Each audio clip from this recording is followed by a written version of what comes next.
back, Kevin?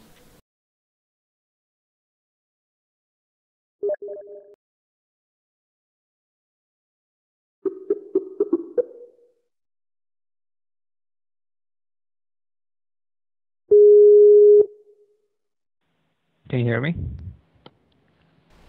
Yeah, so is your stream back on?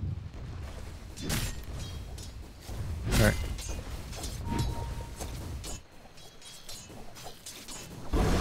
You got disconnected from Skype, is that what happened?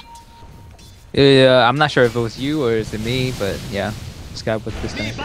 Okay, anyways, back to the action. We might have our second kill of the game here in mid. We have the Earthshaker teaming up with the Shadow Shaman and Morphin, and they do bring down the Dragon Knight in time. Yeah, so definitely support rotation is gonna be a big problem for the heterosexual men just because they don't have much support to roam around the map. And whereas the ES and the Shadow Shaman is gonna be very active the whole game. Yeah, and this goes back to a point I was mentioning earlier with that when you have supports that have disables, it makes things a bit easier to gank because it's not as hard to be able to set up the ganks and chain your spells together, and that's what we're seeing out of mid here for both the first and second kills of the game. Yeah, one thing I just want to mention is that a lot of players, they kind of... the idea of getting CS is very important, especially when their mid player dies. You want to get every single CS if you can, because you usually don't get this much room to farm. Yeah, because I see the Morphling missing a couple of last hit, that's why. And there's another one. Yeah, that's one of those mechanical things that people will get better at, and it'll sort itself out as you play more games. As far as I heard from heterosexual men, they've only been playing together for less than a year, and for Gods of War, I would imagine that it might be a similar situation.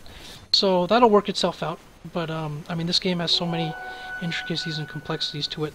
Last hitting and mechanics is one of them, but one of the more important ones for success is teamwork and being able to work together and execute a plan. And these guys are getting a great start on that by playing in the amateur damage. Yeah, I would like to see the Dire team start smoking and ganking the mid Morphling. I mean, I know it's hard, but or even smoke around the Centaur and get him, because he should be an easy kill on the off lane.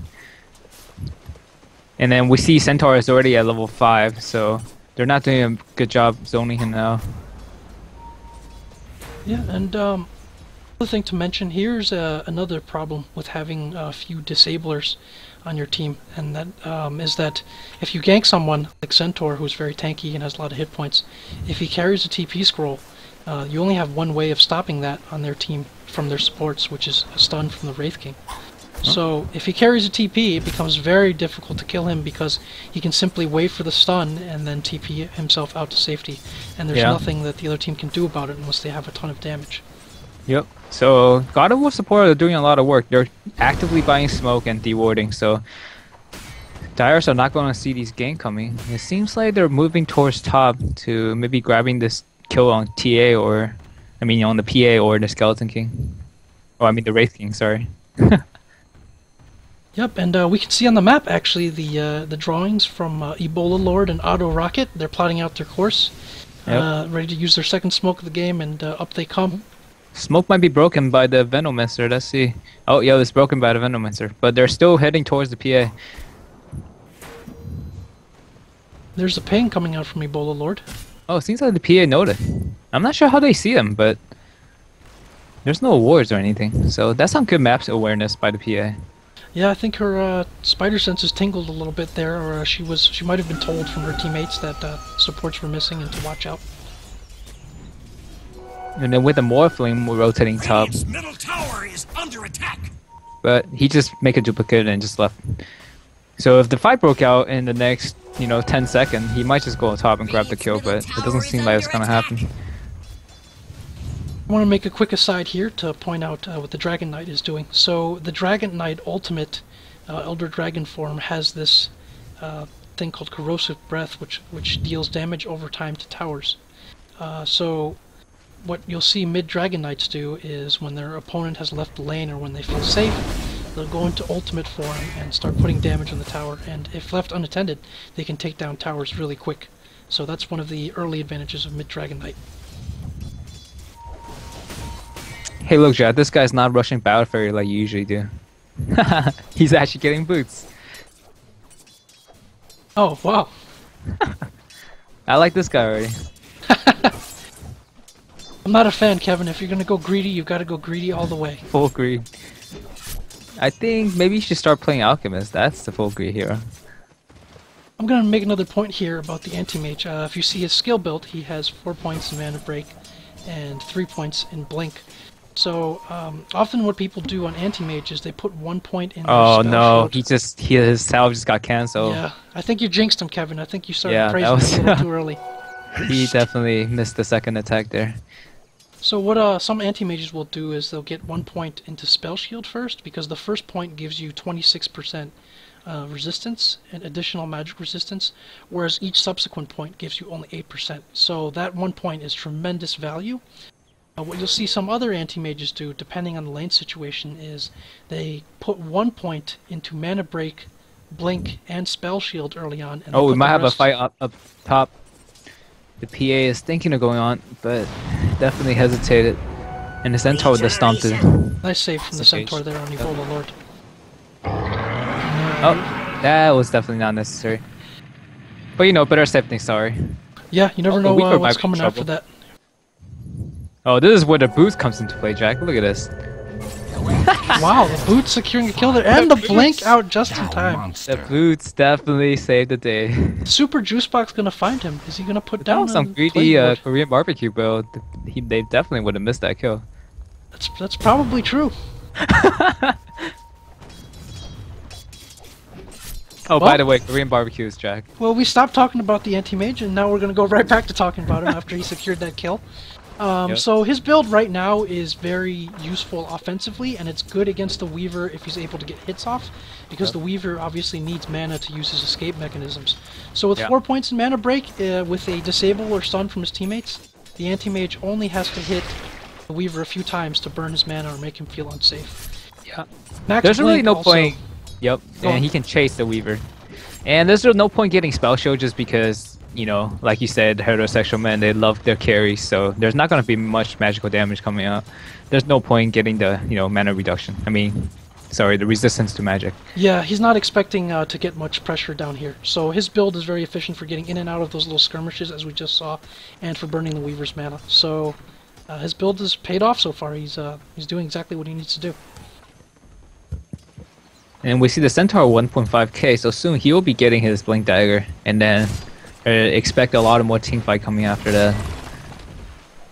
Yeah, I think both teams are kind of. I think I like God of War's execution to their game plan right now, which is they're going to create space for the anti-mage. We're going to go around and fight and grab kills with their early supports, and Yeah. they seem to be executing that plan pretty well. And then they pretty much have full map control along with rune control.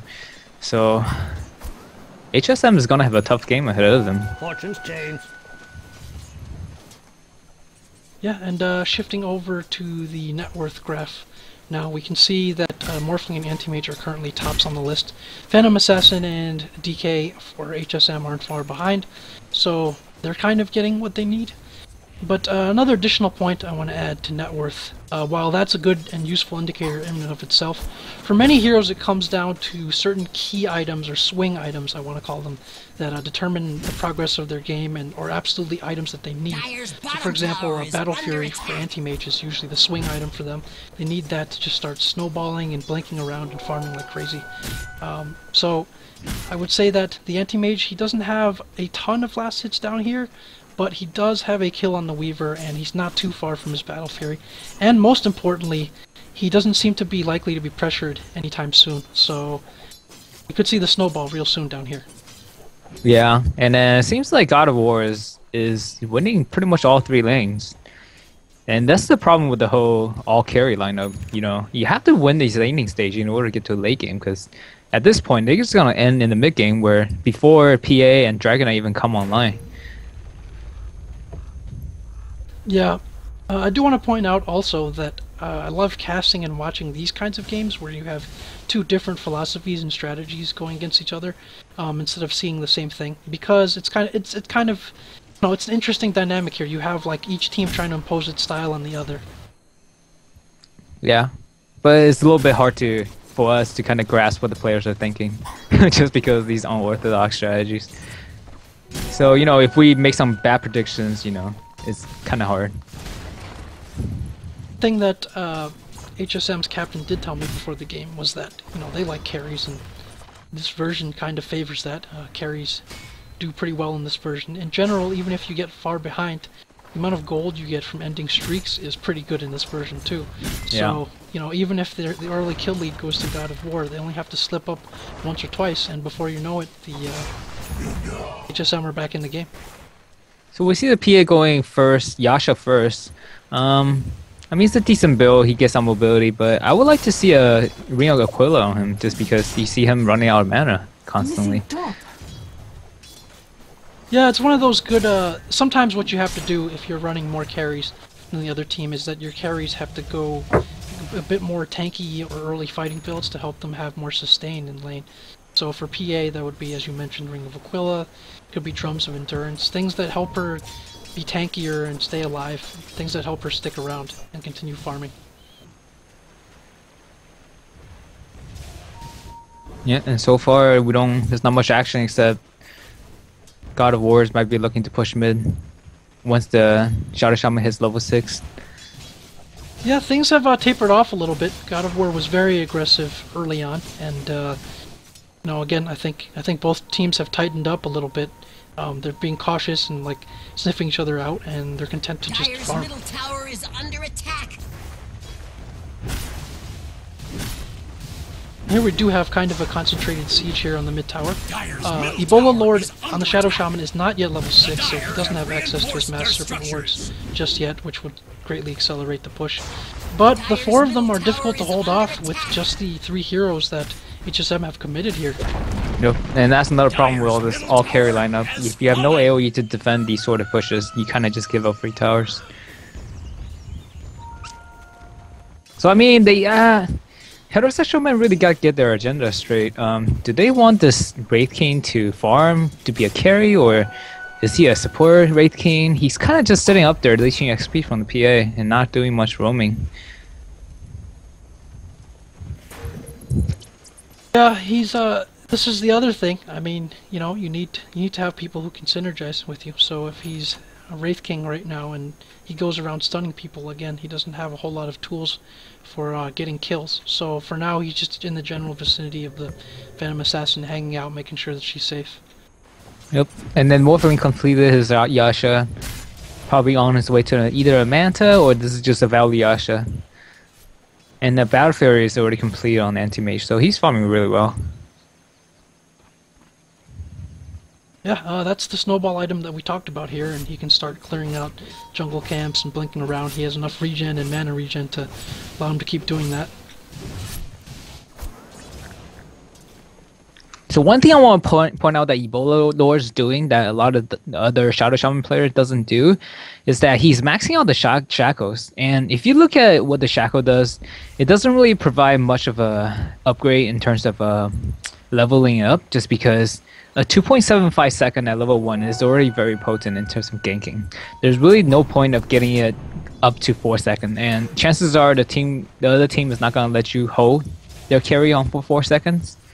So generally you see the Shadow Shaman level up the Ether Shock just for the burst.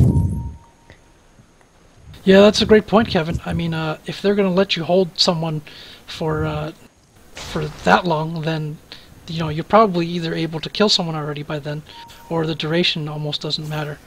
What you usually see on Shadow Shamans is, yeah, as you mentioned, a few more points in Aether Shock for that burst damage, especially in team fights where you can hit multiple targets with it, so it really scales and becomes much stronger.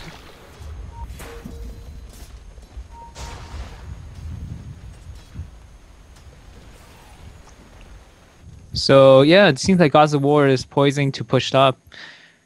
But we have Heterosexual men kind of pretty much ready to do a re-engage and counter-attack. So there is looking to be a clash top soon, whereas the anti-mage is farming away in the jungle. Tower is under attack. Yeah, one thing I want to point out about this game, which is also a thing for newer players to work on, is to make sure that you have a clear plan and know exactly what you're doing, because what I kind of see from the Dire team here is that they're almost waiting as Oh, we have engagement on top. Centaur just blinked in. And he's done 2 of them. And now he's disengaging with the Centaur ult. There was a ballsy jump in there by the Centaur, but they didn't really have enough follow-up to secure. Yeah, there's the a kills. Dragon Knight might die. Shadow Shaman should target the wards on Dragon Knight instead of the tower. Well, the Phantom Assassin does die, trying to finish off the Centaur, but Dire team are able to clean up the Serpent wards off the tower, so they're able to successfully defend their tower. And I would say, who do you think got the better out of that engagement, Kevin? Yeah, I would say it's a pretty even trade just because they expanded all their ultis, but now that Dragon Form is cooling off, I don't think there's a way they can defend this T1 on the Dire side, so I'm pretty sure the Radiant's gonna come out ahead here. And the Centaur can re-engage anytime, but he doesn't have a stomp. But with that double edge on level 4, he can still dish out a lot of damage. Yeah, I think he's going to wait for his mana to come back on that, and his Tranquil Boots healed him up there. And Yep. So he has a Blink Stomp now, so Dire side better watch out. Dire locked down their structures. while we did have a kill bottom by the Phantom Assassin on the Earthshaker.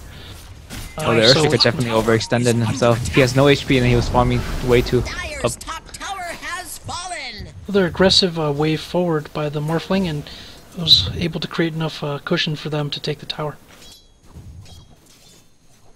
So one thing I did want to point out from the defense in the sequence top is that you often want to have a clear plan of what you're giving up, what you're taking, and what you're doing.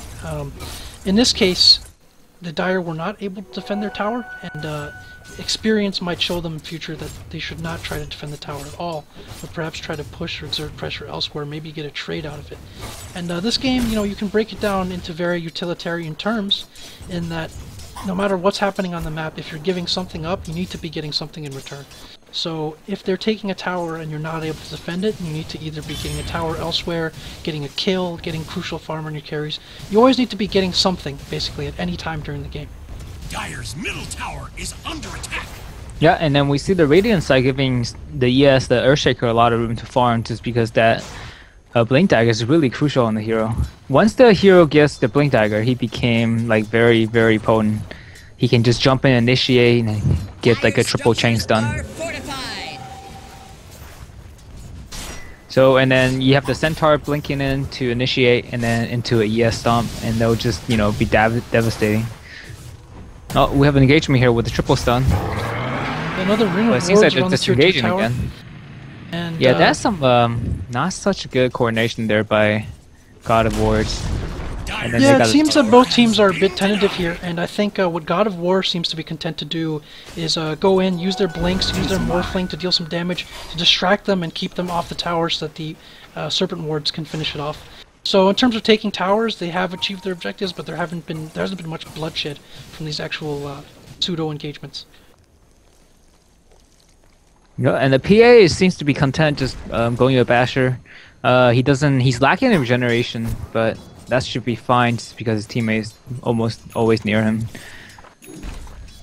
Yeah, he's also a bit low in health, it seems. It's 22 minutes in, and he's got less than 1,000 HP on the PA. Yeah. So that could be a problem. Although his evasion is only at level 1 blur, so 20% evasion. But most of the damage so far this early in the game is going to be coming from nuke anyway, so that won't be enough to protect him if they go under. Yeah, and that's another thing I want to point out is just that most players right now, the new PA players, they tend to max blur first just because for the Phantom Strike, you're not going to get 2 or 3 out in a single teamfight anyway. There's no point having a shorter cooldown, sorry. It's better to have the blur at 50% where, you know, every 2 attack they miss 1, which is a huge advantage over the anti-mage and the Morphling. Here the Earthshaker shows Blink to the other team, Echo Slam. And you got Didn't an easy entirely kill, catch clean, Dragon but Knight. they did get the Dragon Knight, and they're also going to get the Venomancer off that. And it So they seems have gonna team be a wipe here. team wipe. Nope, the PA team got away, but the SK has the ulti, good. Well, they can't wipe the Weaver, so he's top. And the Yeah. Raging ulti does get And they popped. still have the war, so they're gonna take on this T2. So this oh, the crit from the dagger on the PA takes down Oh, the I anti-mage. can't believe that happened. Oh, it seems to be another a steady sloppy formula safety. here for the Gods Yeah. of War. They show up at the tower, drop the wards, and there's a nice nuke to finish off the PA. And a stun. Will the Morphling get away? He's He morphing will. strength, so he's Morphling at should plenty hit of back. hit Oh, points. this SK. Oh, And almost just there. short on damage. Radiant's Of course, top tower if is Bullet Lord under had attack. Ether Shock higher, he might have been able to kill him there. Yeah. Well, a couple things I want to point out there about the Earthshaker. The first is that I really like to see, as Kevin pointed Radiant's out, top tower has the fallen. team stepping aside and allowing him to farm his Blink Dagger.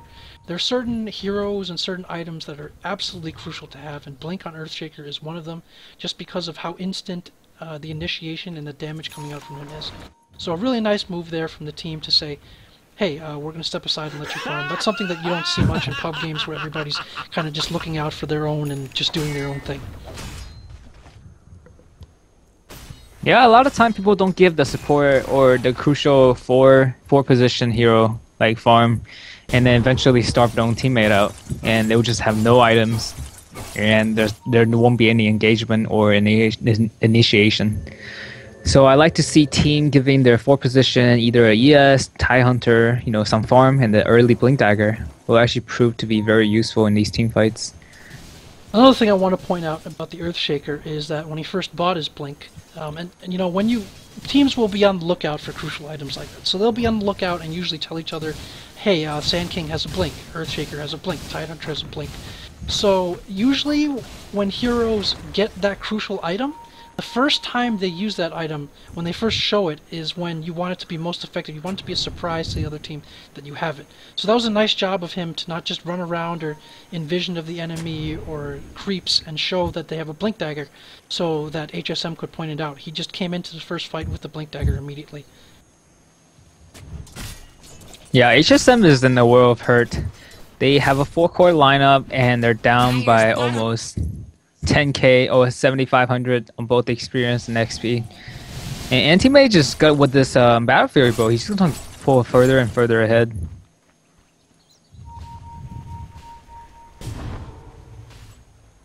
Yeah, as we see in the net worth graph, 3 Gods of War are in the top 4.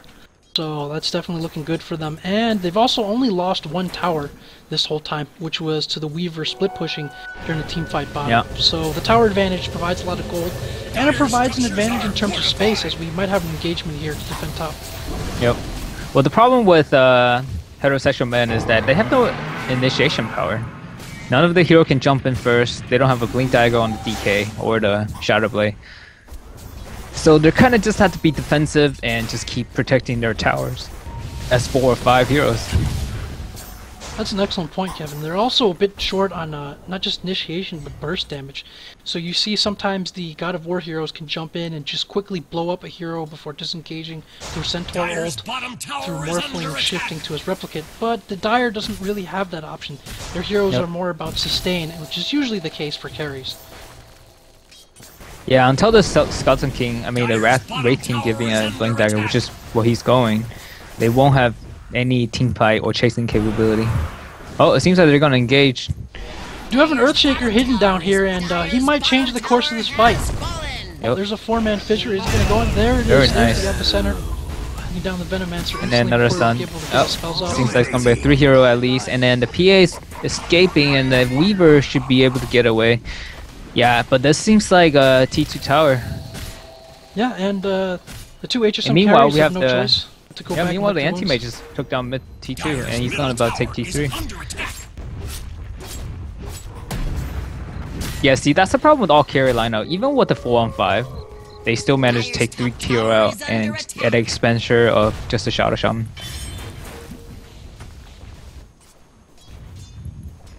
Dire's Yeah, top what you're tower seeing here is under pretty much the application of brute force. They run in, they have the stuns, Oh. they have disables, they have the wards, and there's not much HSM can do about it other than hope for a mistake and try to capitalize on it.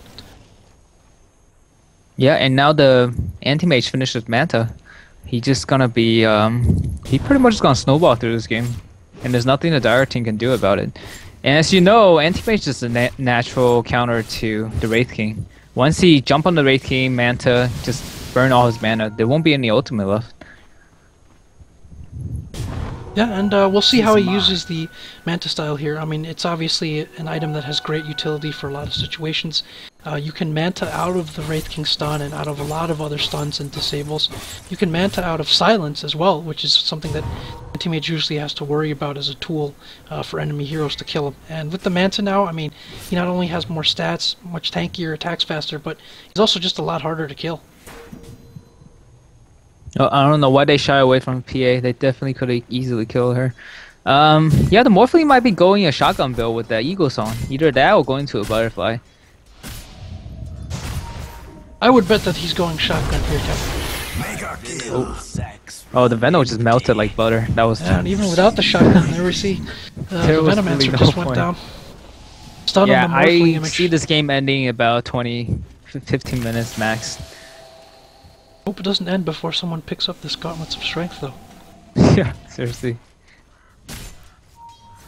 Yeah, we do see some lack of engagement or participation with this Wraith King. He's kind of just, you know, playing his own sort of MMORPG here. I haven't seen him done much. We have wards here on the high ground, and the tower is already wounded, so Yeah, we might be this is seeing our first lane of definitely Rax's tower. fall here. And the problem is that heterosexual men just can't really engage. They can't defend against the wards. All they can do is kind of just weather away. And now we have the Excellent. engagement, Grave Fissure. And that's another 4-man wipe. The 4-man Echo Slam from the Earthshaker, and with that, 4 Dire heroes are down. It's time to go to town on their barracks, and things are looking rather bleak for HSM here in Game 1. Dire's middle barracks. And yep, then we have the GG call. There's a GG call. One thing I did want to point out, which didn't end up being the case, is teams can often struggle to crack high ground, just because that bottleneck is so advantageous to the defending team. But, Radiant were far enough ahead and they powered through that with their wards, and that's a Game 1 victory there for Gods of War.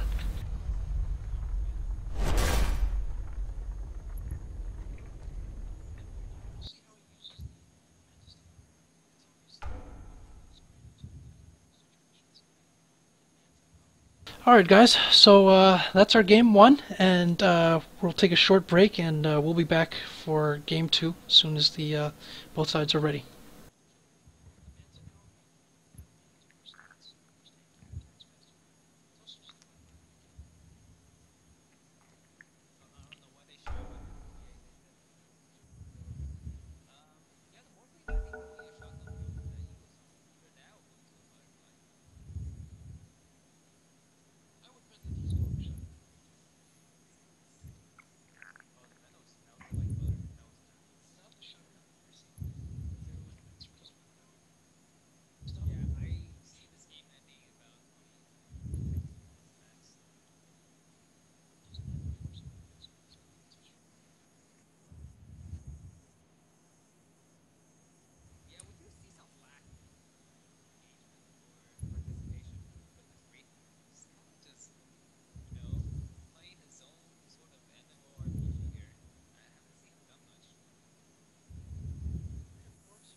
Hey, check, you have the stream muted?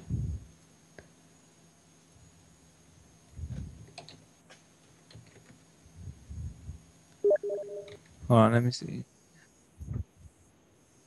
AD2L, what is this password? Hold on. Okay. That's a weird password. Did you type it wrong?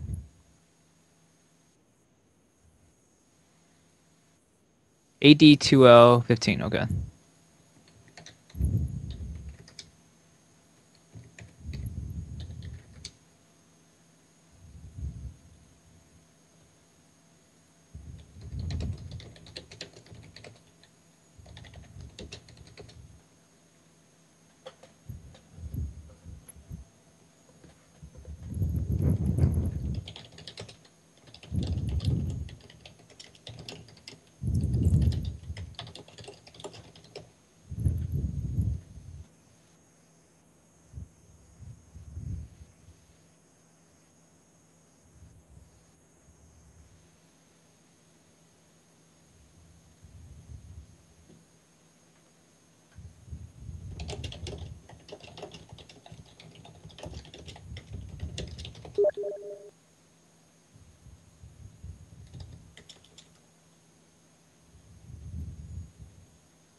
All right, Kevin.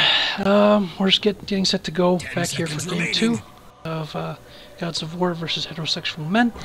The AD2L format is Radiant team a ban. 2-game series for each matchup, and it's 1 game a week usually for each team. So this will be our final game of the night. All right, sounds good. Dire team ban. So, any thoughts on what you think Heterosexual Men can do to adjust this game, Kevin? Hold on. Can you hear me? Can you hear me? Yes. How about now? 10 seconds remaining. Huh, hold on. I'm trying to do push to talk real quick. 1 sec. 5 seconds remaining. Reserve time.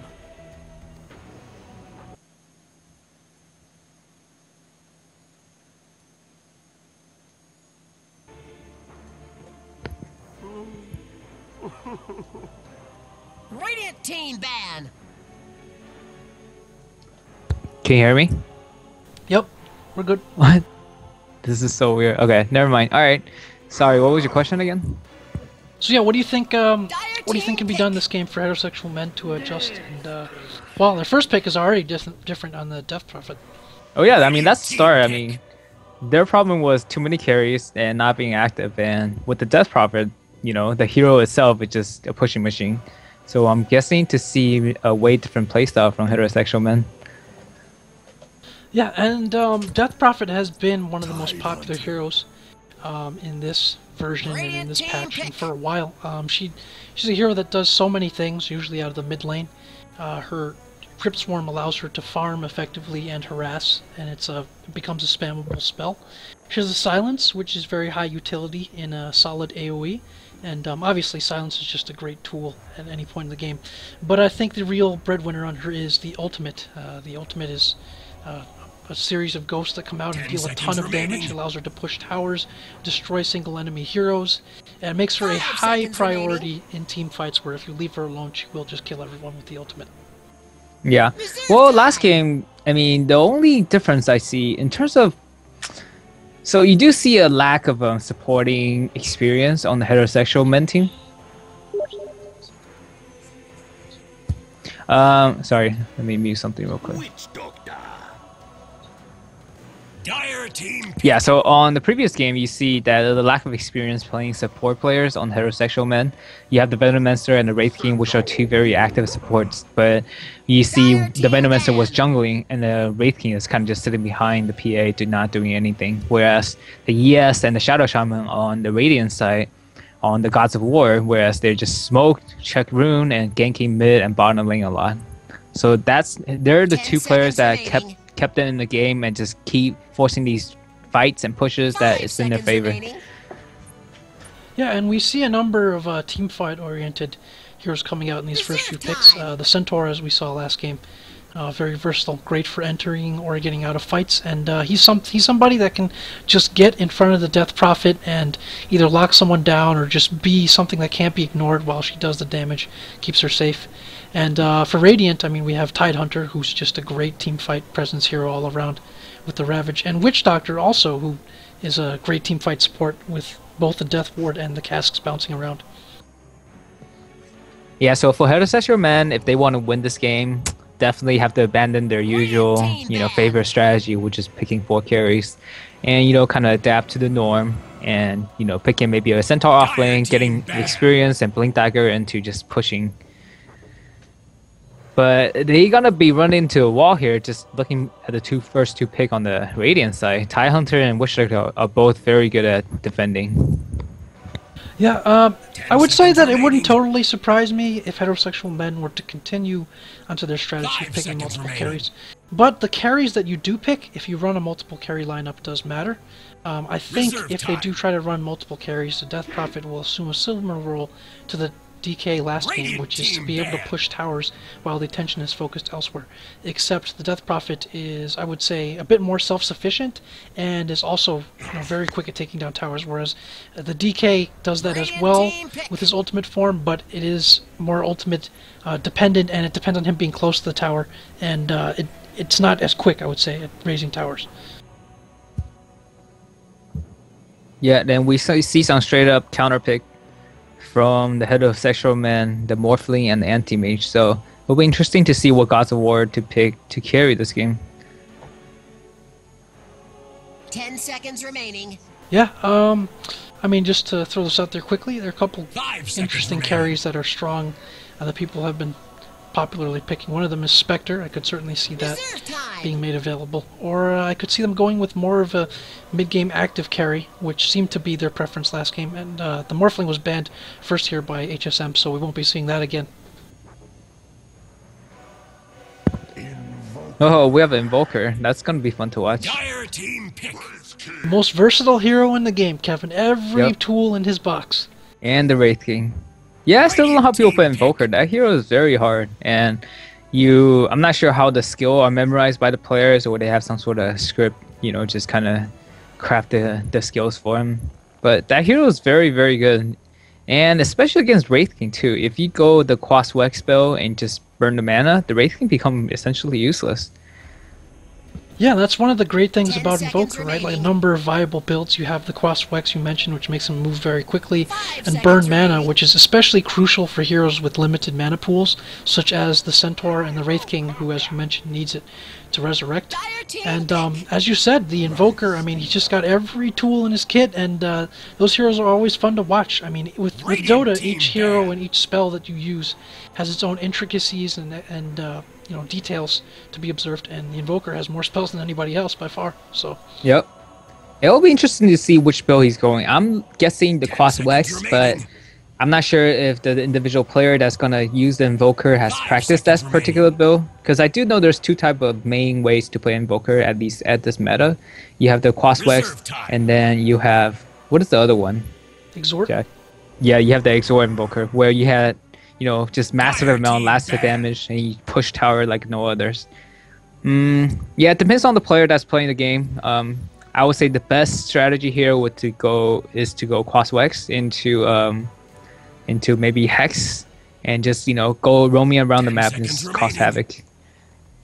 Yeah, and the teams are starting to wrap up their drafts here. We have an interesting pick here for the carry on both teams. We have heterosexual men taking Lifestealer, and we have Gyrocopter and Gods of War. Gyrocopter used to be a very popular carry because his flak cannon that allowed him to hit multiple targets, had a really short cooldown. Since then, he's been less popular as a carry because that got nerfed. It's got a longer cooldown, so you can kind of kite it or fight around it.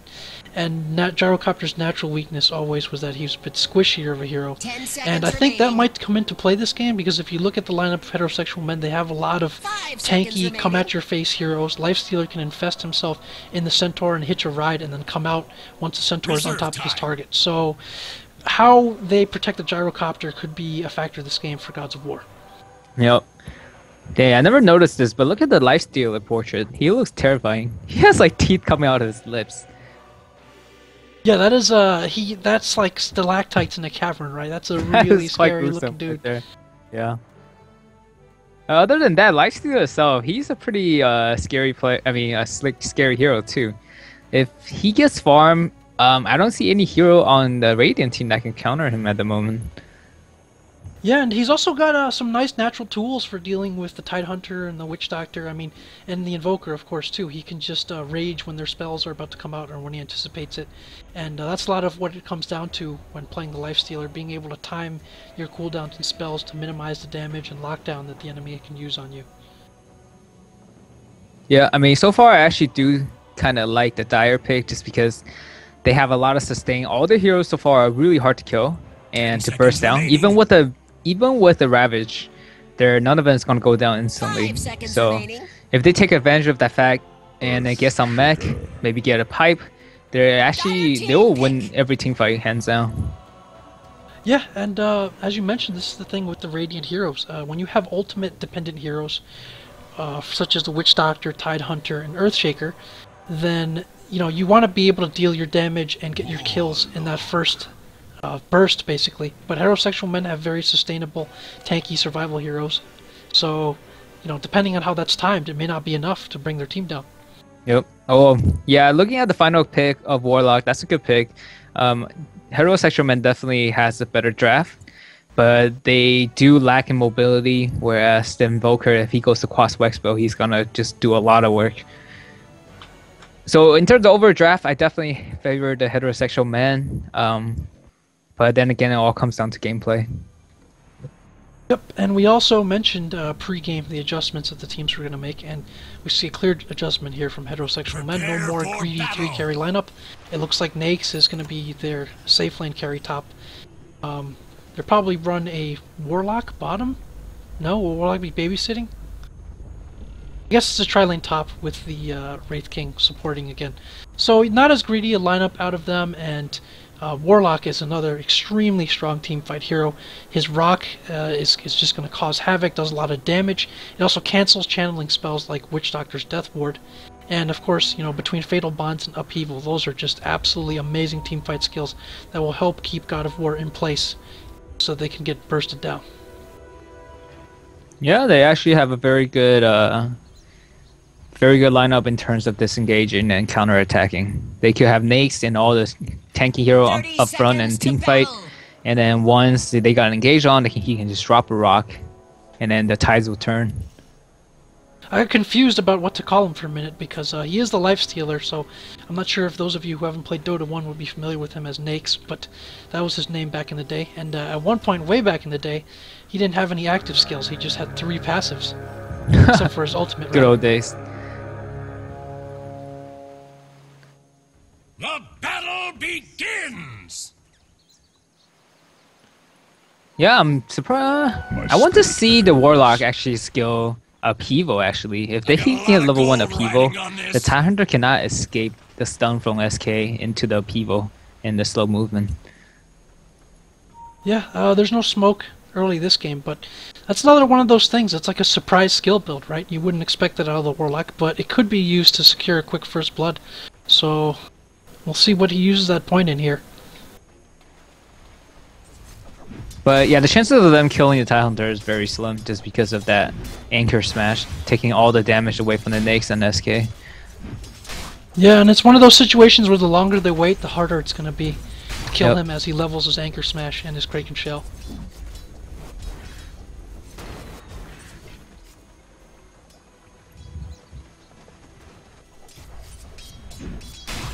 So So one other thing I want to point out here about the top lane is the Wraith King is supporting the Lifestealer as he farms.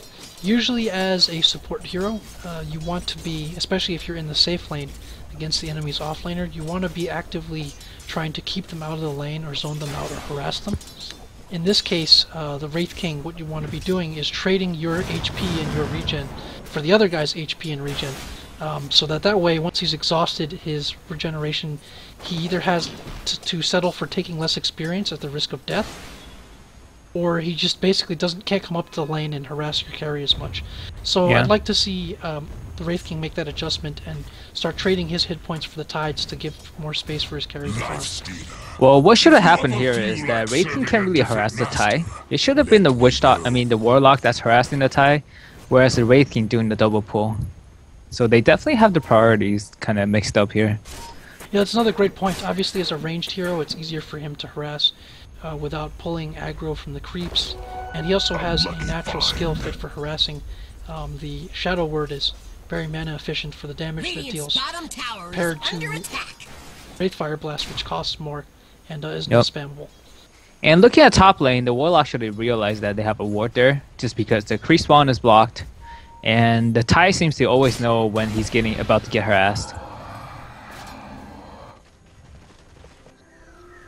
Yeah, and the Tide here, hitting a quick level 3, and he's in pretty good shape. I mean, he hasn't really been seriously threatened up here. The Lifesteal actually has lower health than he does, and he's basically getting whatever he wants up here just by spamming his Anchor Smash every once in a while. Yeah, I would say they're just simply getting outskilled at this point. Again, we have two very passive supports that's just pretty much sticking in one lane, not moving around, whereas the God of War, you have the ES kind of roaming through the map, checking runes. Again, just, the lack of experience playing the support players. Yeah, and this is something I'm sure they'll look at and make changes to as necessary. The Earthshakers here either looking to secure a kill or protect the Tide. This is another early important thing for supports to do, which is to check the runes. I mean, they made this more profitable in this version than ever by adding the bounty rune. And getting runes is not only helps your mid or allows you to set up kills if you get the right rune, but you just want to take them away from your enemy. They're really important resources, not to be wasted. Radiant's bottom tower is under attack. Yeah, it seems like this Invoker is going the Exor Invoker. It seems like he put one in Quas, but that's probably just for the... Yeah, I'm not even sure what that's for.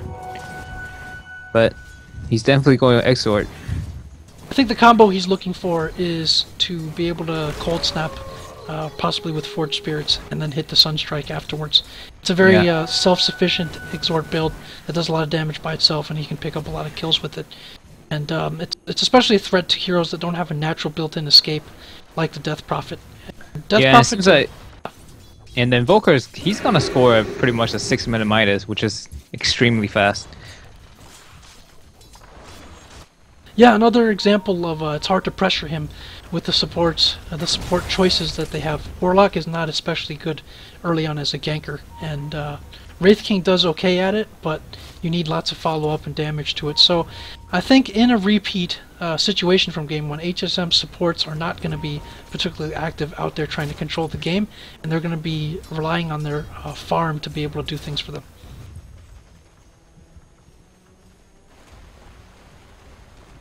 Yeah, and looking at last hit and nice, Invoker's on top, followed by the Nates, and then the Gyrocopter. One thing about that's going good for the heterosexual men is the Centaur is getting a lot of levels in farm, actually. Yeah, I think we're seeing a case where both offlaners are having a pretty good day, not really being seriously threatened in any way. So, we can expect to see relatively early Ravages and Centaur ults coming out, and maybe in time for First Blood.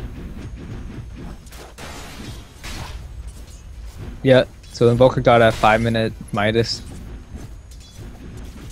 But he's not delivering it to himself for some reason.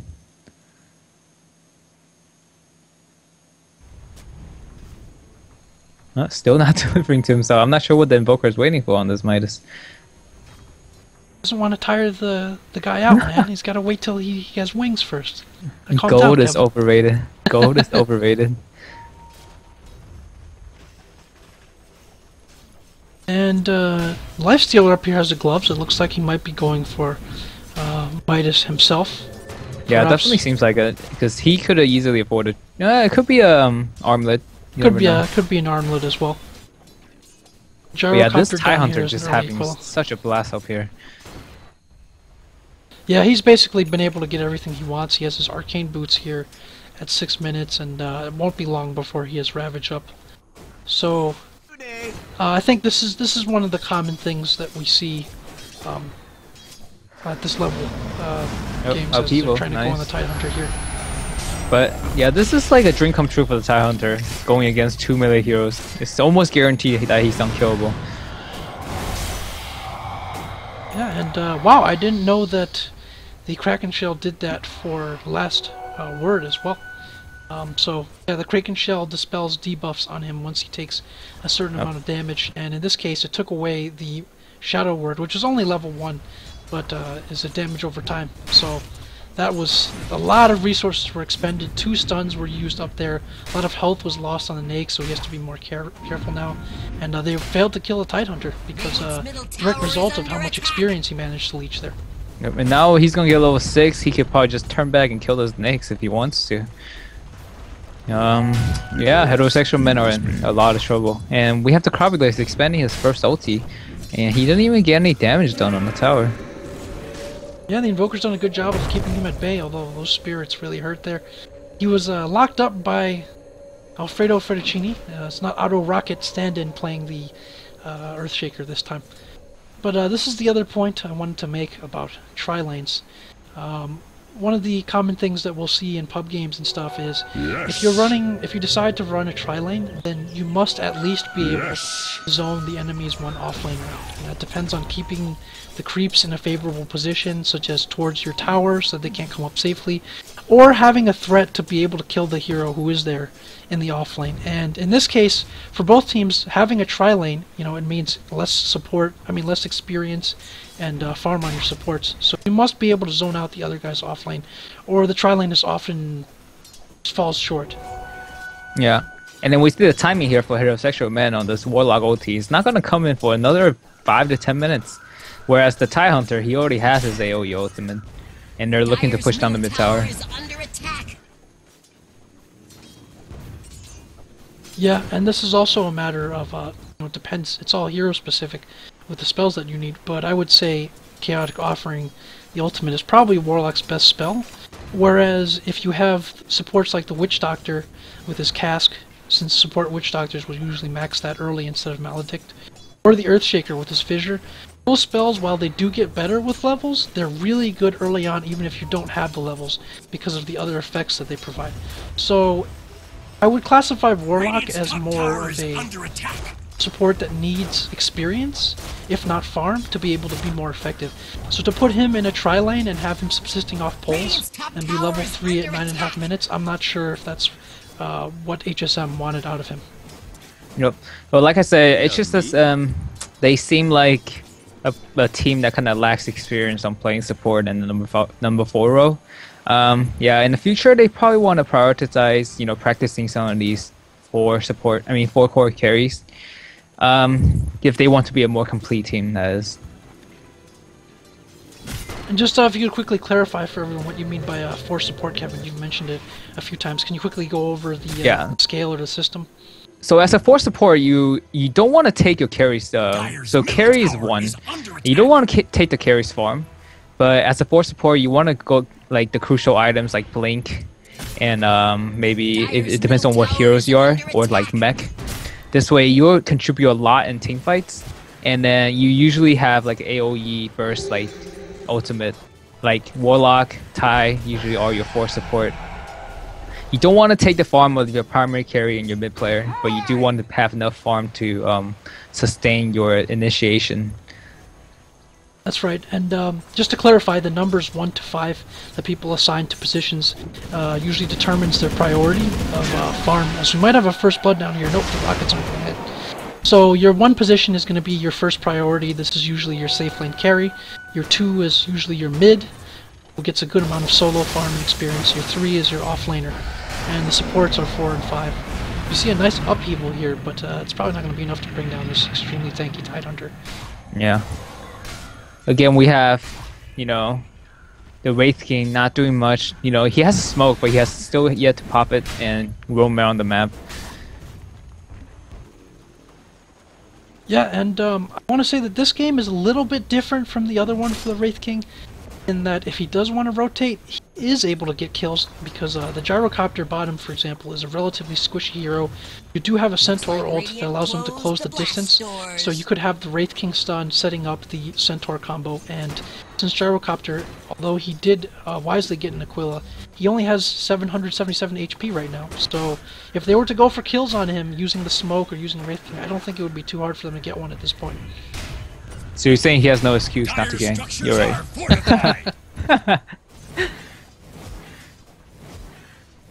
Wow, the last time I saw the power treads on the Nervoker. That's true. You just see everything in these games. So it looks like Vanessa Van Cleavage on the Lifestealer, I tried saying that with a straight face, it looks like he's going for an armlet, because he could have paid for his Midas already.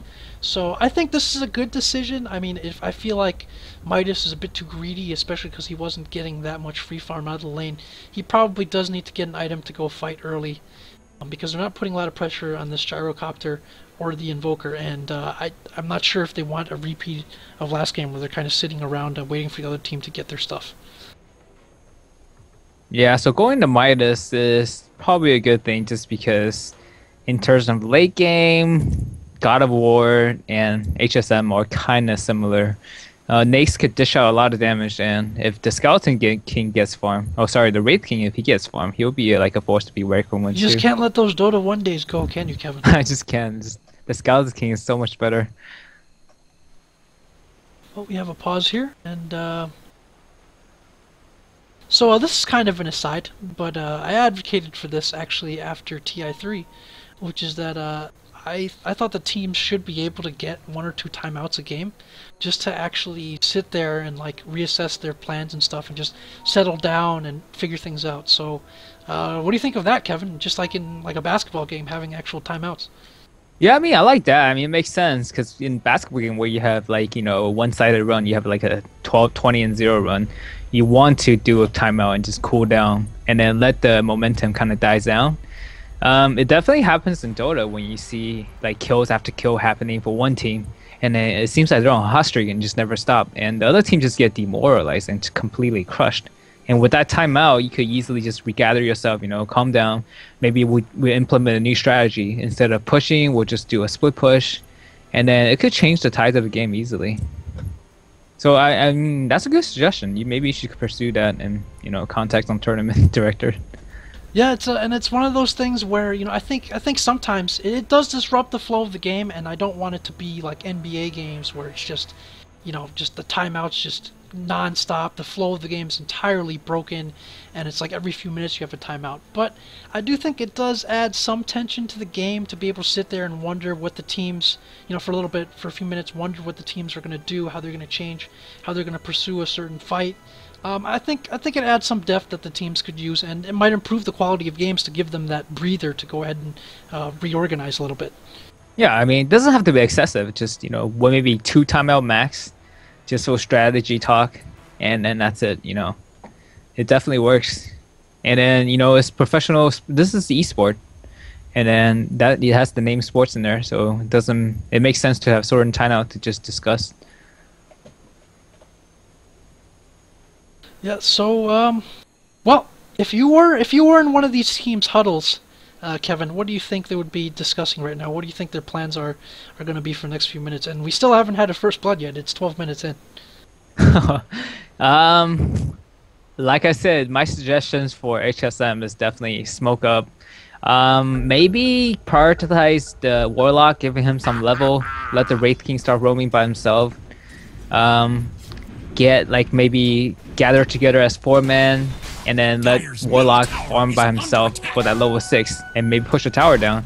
And for the God of War, they're doing pretty much what they need to do. You know, just have to exert his presence in the lanes, and just pressure the snakes and not let him get any farm. While the Invoker just like solo pushed down mid tower just now, and then eventually gets so big that he can pretty much take on like 1-on-3.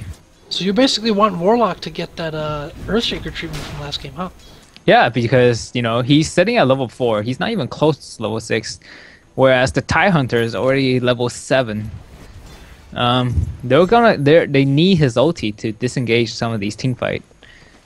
Yeah, and we have our first tower of the game falling before first blood. This one looks like it might go a little while. And back to what I said earlier about the Warlock. Not only is his ultimate important, and as you alluded to, the experience, his other skills are also pretty good. I mean, he hasn't been able to put a point into Fatal Bonds so far, but Fatal Bonds is pretty strong in team fights. First blood. We have the first blood on Centaur. So yeah, the Centaur definitely misplayed there. When he used the ulti, he should have just ran out instead of like staying to fight, which didn't make any sense because the gyrocopter was just one hit away from killing him. Under attack. Dire's top tower has And we're going to see fallen. our second tower of the game fall top also to this miniature death ball we have assembled here from Gods of War. Radiant's middle tower is under attack. Oh, and the Evoker won the blink staff. That's pretty cool. Dire's bottom tower is under attack. Yeah, this Invoker is, well, again, could be any minute now before he tries to help them get more kills, or some action might break out here top. I think so with he's the going three of them to... up here. Yep, he's going to Force Staff. I mean, he's going to Force Spirit into Cold Snap, like you said. So if he blinks in Force Spirit and Cold Snap, and into Sunstrike, that's very deadly. He could kill anyone right now.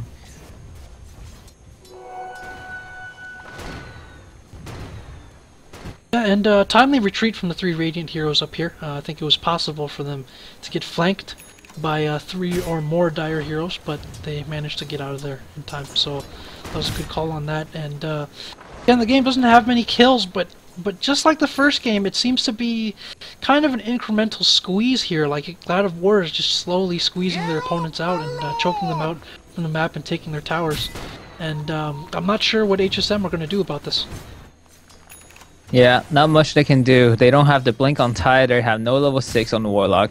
So I think that what the Warlock's doing right now is such a mistake just because he needs that level 6 instead of just roaming around trying to gank. Chances are it's not going to work out. They're going to just blink in with the TIE Hunter and just get a 3-man wipe. What he needs to do right now is just use that top lane, get that level 6, then go into these team fights. Yeah, he's got to be able to, he's got to take some of the liberties. Yep. And here we have the first gank of the game here on the gyrocopter, and Oh, that's nice. Well, finally we have the scout, the Rag team doing some work.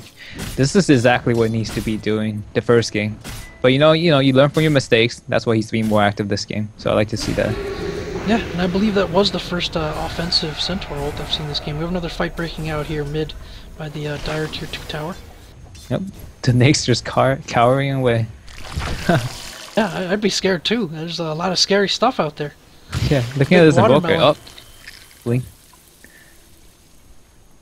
Blink himself to safety. This is a bad position for the Dire to be in. The time to still have his ulti and a Yeah, blink they don't dag. have vision and Shouldn't even need kill. to use it. Nice, that's a very nice. Look at the Witch Doctor doing work. Yeah, that ult, man, that ult is just, but it's not really enough to to clean up this fight, and some big ults expended there from both teams. I want to say that the spells were chained pretty well. The Earthshaker went in and got off a nice echo. The Ravage helped set up the Witch Doctor ult. But again, I mean, we did mention in the draft that one of the HSM strengths is that their heroes are relatively tanky, so the Death Prophet went down quickly, but the Centaur was the only other hero to fall there. So I would say that's a pretty successful fight for them. They've taken the score lead, and they've exhausted a number of big ultimates from the Radiant. Definitely. I mean, see the Super Juice box on the Warlock, he was like 5.5, and then after that kill on the Gyrocopter, he actually went to 6, and just in time for that team fight that broke out, and now he's 7, almost 8, level 8 with almost 2,000 gold to spare. So Yeah, that was a very huge successful fight for him. That just catapulted him like totally back into the game, and Yep. that was much needed for the Dire. Yeah, if 20 minutes go on and that fight didn't happen, Warlock will be just completely out of the game. This put him right back in. And now with the Naix finishing his armlet, he's gonna be a force to reckon with. He has like 170 like right click damage. Whereas this gyrocopter, he seemed to be going Maelstrom, which is kind of interesting.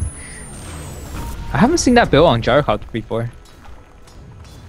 Yeah, it's definitely. I don't think I've really seen it ever on the gyrocopter, but in recent versions, Maelstrom has just become a really strong item. I mean, it's great for farming. In this case, he's up against 3 melee heroes and another relatively close range hero. So having the Maelstrom on him, if he eventually converts it to a Mjolnir, is going to give him pretty good defenses and counter damage against the other team's melees. So it's a decent item for gyrocopter, I think. That's true. Dire lock down their structures. And then they seem to be wanting to push. Look at the Death Prophet. He just doesn't have much HP to sustain in these team fights. But yeah, I think we have a bit of a dual squishy dynamic going on here. Both the Death Prophet and the gyrocopter deal a lot of damage, but they're relatively easy to bring down. But yeah, I think the Radiant definitely got overexcited there. And then they'll pass through the T2 tower to chase the Death Prophet. And then with Tidehunter didn't even have ulti up, so I'm not sure why they did that. Dire's bottom tower is under attack. Yeah, I think, you know, you saw some of this last game from Gods of War too. They were kind of jumping past the tower without a totally clear plan or without a clear burst target, but last game they weren't punished for it. This game, HSM has more of a sturdy lineup and the ability to punish that kind of aggression.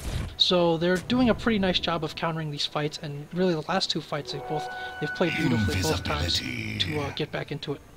Yep, and then again we see this giving room to the Earthshaker for him to farm the Blink Dagger again. So the Earthshaker hasn't been joining any team fight. He's been just sitting in the bot lane trying to get that crucial 2000, and I think it's like 250 now. Yeah, the 2250 gold. He's probably going to pick up this bounty rune here to get him a little bit closer.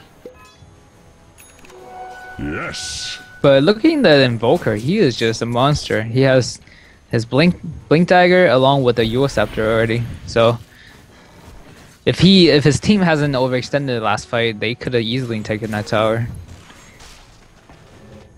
Yeah, he's starting to get some items up on him, and I guess he is their second carry this game, or at least that's the plan. One other thing I did want to point out, as you mentioned about the gyrocopter and the Maelstrom, is that people will usually get a BKB or drums on him because gyrocopter is fundamentally very low hit points. Like even right now at level 11 with an Aquila, he's got 872 hit points. So that makes him kind of prone to being bursted down and killed. If he doesn't have a BKB, it won't be able to save him from the nukes. So this is one thing to watch as the game goes on, is how much damage is the gyrocopter going to be able to put out in the team fights. Yeah, yeah, right now he hasn't been doing that much of an impressive job, but once that Maelstrom comes up, I'm assuming it is, he could be doing some serious damage here. But then again, the Dire team have very high sustainability just because if you kill the Wraith King, he's gonna come back up. Naix with the mana, with the magic immunity is almost impossible to kill. And Death Prophet when his ulti cools down, and with the Yule Scepter, yeah, he's gonna get kited around a lot without that BKB. Yeah, there's a lot of value on the Dire team. I mean, looking at the net worths right now, there's a pretty big lead for the Invoker and the Gyrocopter, but I would say those heroes require a little bit more of a skill cap to be able to get off their damage safely and avoid death. Whereas, again, there's a lot of meat on HSM, and as you mentioned, you know, to add to what you said about the Lifestealer, he also has Infest to get him out of trouble as like a tempo move in between rounds of nukes that he can use to just take shelter from the storm. Yeah. So this Invoker can pretty much one-on-one any hero right now, so if he just blinks in Yule Scepter into a Meteor and a Sunstrike, deafening blast, the hero's pretty much dead. I really hate this combo when I play in the public games. Yep, here we have. See if he can hit the combo properly. Yep, that's it, and that's like instant kill. Oh man, I missed it again. I'm slowing down here on the camera. Missed first blood and that one right there. I would say lock your camera on the Invoker. Instant kill every time the combo is up. Alright, I'll accept that. That sounds good. Yeah, the only hero that can dodge is pretty much Death Prophet, if he just Yule Scepter himself after the Yules. Yeah, it's certainly an annoying combo. Well, any combo in pubs or games in general that you can't really do anything about, where it's like as soon as the guy sees you, you're in trouble, unless you have a BKB, or as you said, Yules yourself. That's usually pretty annoying to play against, but Yeah, but this is one combo. You literally, even no matter how much skills you have, you can't dodge it. Once he sees you, he push you up, and you're done. yeah, I don't like the Invoker either, Kevin, mainly because I can't play him. Yeah, if I could use this combo and Radiant's use it, I top would tower is definitely under love it. attack.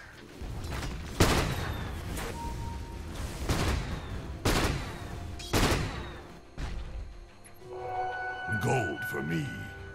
Radiant tier 1 tower, under some pressure up here, but the gyro was able to repel it, and Oh man. And then we have the ES mid missing the last hits to go to that blink dagger. close, and it would be a real shame if he suddenly died before getting it, but it looks like he's going to clean up this last neutral camp here with nothing to contest. Unless the maybe Invoker wants to would come... deny him. Oh, he's helping out. Oh, he's Okay, helping out. okay. Nice. We should have known more than to question the Invoker after watching how unselfish this team played last game.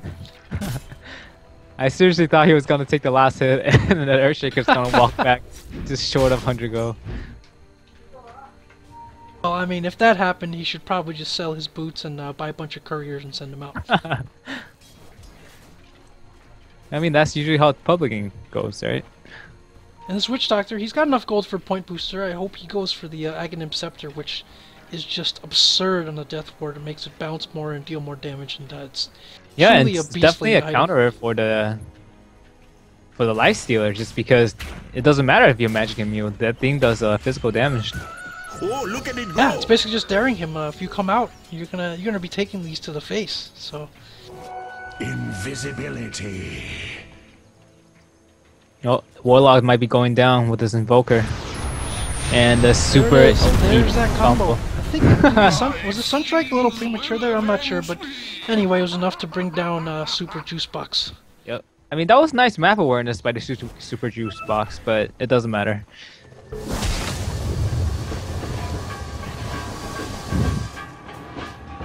Oh, the Fissure there actually did not block the Centaur in. Well, that would have been an easy kill. Yeah, he just skirted his way around the trees there, but it doesn't look like they have enough left in the tank to defend this tower. So, Gods of War haven't lost a single tower this game, but they've managed to fell all the tier 1s for HSM. A similar story to last game, but in this case, I mean, HSM has a bit more push, more oomph to fight back with. Yeah, it seems like the Wraith King is going. What is that return damage? Mail? Oh, he's going Blade Mail. Yeah, that's actually a very good item, Wraith King, if you can get it up. Yeah, and it's a support Wraith King item, but one thing I like about the Blade Mail this game is it works really well against heroes who have what I like to call uncontrollable sources of damage. So when you have like an Invoker Meteor or the Gyro attacking or dropping his ult, or, it doesn't work on the Witch Doctor's Death Ward, unfortunately. Or if you have the Earthshaker dropping his combo spells. Having the Blade Mail is really effective for those because they can't control the damage output and they end up just taking it right back. And it goes with the theme of being tanky for this Dire team and being able to sustain a lot of damage.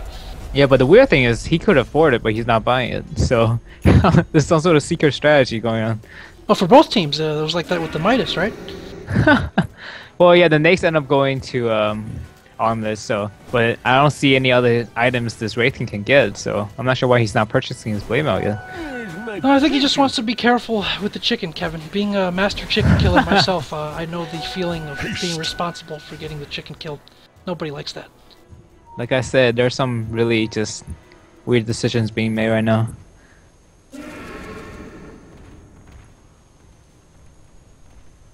Yeah, not much is being done on the map right now. Seems like Dire just huddling around the Death Prophet, maybe looking for a counter gank. Yeah, with the Invoker on the map now with the Aghanim Scepter, man, his farm is just ridiculous. Yeah, he is absolutely enormous. We're in a bit of what I would call a Chinese Dota situation right now, which is kind of, if the teams aren't sure what to do, they just go ahead and farm, keep getting bigger, and that's kind of what we're seeing. Although the Dire seem to be aggregating here around the square. Oh, that's a nice Your Scepter.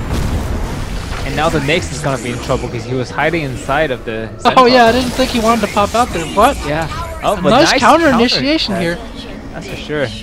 Oh, the bash. The first hit bash on the Invoker. Now he's And they got dead the too. silence off too to prevent him from escaping. Wow. Again, a very nice counter initiation from HSM. That's been the story of the match for them, right? Just wait Yep. for the other team to come in and drop everything on top of them.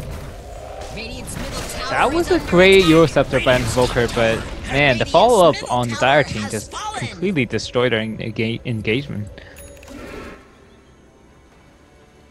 Gyro has completed his Mjolnir, but he's obviously not able to come into this fight by himself. Although, with the Earthshaker, they could be looking for an engage here. They are clumped up. I don't know if they had vision on him. They should have been able to see him. Oh, the Earthshaker. Yep, but like I say, with all the sustainability, the Wraith King and the Nyx, they don't take any damage from these magical damage. Yeah, and this is the phenomenon we were talking about earlier, where you have a second life on the Wraith King, so if you bust spells on killing him, you're not going to have those spells back up when he rises again. So that helped them win that fight right there. Radiant's bottom tower is under attack. So I was definitely favoring God of War until now, because then you have the Gyrocopter with Maelstrom, and he can't really go into these teamfight without dying, just because he has no tank. He has about like 1,000 HP, and Death Prophet, Nyx, and Wraith King can just easily take him out. Yeah, and one thing I will point out is we've yet to see a 5-on-5 team fight for a little bit, but I think what the Radiant were thinking there was, hey, we're gonna get a quick free pick-off on this on the Centaur, but they didn't expect him to be loaded with the Nags and the rest of the team behind. So the waiting here paid off a bit for the Dire team, and I think Radiant's gonna be a little bit more cautious about taking those fights in the future. And this Earthshaker has 5 wards on him, so he'll help them get up some vision now, hopefully. Yeah, and the Nyx is getting more and more farm, so that's one of their salvation against the Invoker. And once he gets that, once he get the stun lock, Invoker pretty much, it doesn't matter how much item he has, he's dead. Yeah, and we saw a very timely rage there by the Nyx to avoid the Ravage, which might have changed the complexion of the fight. We have Centaur getting caught coming out, so Earthshaker on top is going to get away. He has to use that. Come on. Maybe, oh, the upheaval just doing work right there. Yep, and another pick-off here from HSM as they look to go even in this 2-game series after dropping game 1. We have Ebola Lord doing some cheeky ancient stealing here with his anchor smash, but he might pay the price for it. Oh, nice timely blink away. Timely blink. The Nyx was about to bash him down. Well-gotten gains. Look at it go! And I wouldn't be surprised here to see what we saw last game and this game from the Earthshaker, which is the Radiant making some space for the Witch Doctor to farm his very important Aghanim Scepter. There are a number of ways for HSM to cancel it. You have the Death Prophet Silence, you have the ultimate from the Warlock, and of course you have the Basher on the Nags, and stuns from the Centaur and the Wraith King. So the Witch Doctor is going to have to be careful about when he uses ult so it doesn't get cancelled. But if he does get a clean ultimate off, it's going to be a lot of damage. Yep, and looking at XP and gold graph, you know, God of War is still leading by quite a bit. So as long as they don't take another one, the disastrous teamfight they had in mid earlier, they should be fine. Just, you know, split farm, get this Witch Doctor with the Aghanim Scepter, and Invoker into a Hex. They'll be in great shape. Yeah, and there we see the Invoker dropping his combo. And, you know, as I mentioned before, this could be another one of those situations where net worth does tell a story, but it only tells one to a certain extent. I feel like the Dire, because of how their lineup is constructed and how sustainable and tanky they are, they could be behind by even 4 or 5 digits worth of gold and still be able to have a fighting chance as long as they don't get too far behind. Yep. 5 digits? I'm not sure about 5 digits. But definitely, we see this TIE Hunter almost completing a refresher, but again, we see the Crobulus with pretty much a heart of Taras, so he'll be impossible to kill soon. Yeah, and that's this next tier of items coming out for both teams. I mean, the refresher has just become such a staple on Tide. Being able to use 2 Ravages is just, again, it buys so much more time and disable for the rest of the team to do their worst. Yeah, the next engagement could come from Roche. That could be the turning point for the Dire.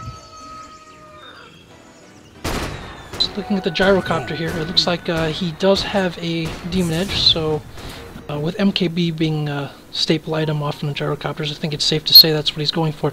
But he's still squishy here. 32 minutes into the game, he's got barely 1,000 hit points. That is definitely a very greedy build, the way the gyrocopter is building right now. So he's banking on the fact that he's not going to get any damage done on him. He's just going to sit in the back and do damage, which is not going to happen. The dire stat is not going to let him get away with that. Yeah, his position is going to have to be immaculate for that to happen. And here we see some returning the favor with the Yules, this time courtesy of the Death Prophet setting up a kill there on the Witch Doctor. Yep. The Death Prophet is going to hit a critical mass soon, whereas if you try to go on him, he's going to become unkillable. Once he releases ultimate and the silence, you're going to just get burst down. Yeah, I feel like what might be happening, or a dynamic that might be developing for the Radiant in these fights, is that they're going to have to try to get a quick pick-off or two and start using either Ravage or Casks to get themselves out of the engagement so that they can get away from Death Prophet ult or the second life of Wraith King and the slows of Warlock. I think they're going to have to go in, maybe get a kill or two, and then get away before the team fight AoE spells of HSM are able to take hold and bring them down. Yeah. Yeah, then the Nyx is getting just scarily farmed. And then we have the Wraith King might be going Blink Dagger, and that'll be a great item to initiate on the Invoker, because he's been very just sneaky around the map. That's safe to say Nyx's lip teeth are getting sharper and sharper as this game goes on. Yep. I would like to see a Blink Dagger on the Nyx too. That will actually do a lot of work. We have a Gyrocopter in a dangerous position, but the Centaur is not able to track him down. And both teams are gathering here in mid, and we might have a big fight soon near the middle tier 2 tower for the Dire.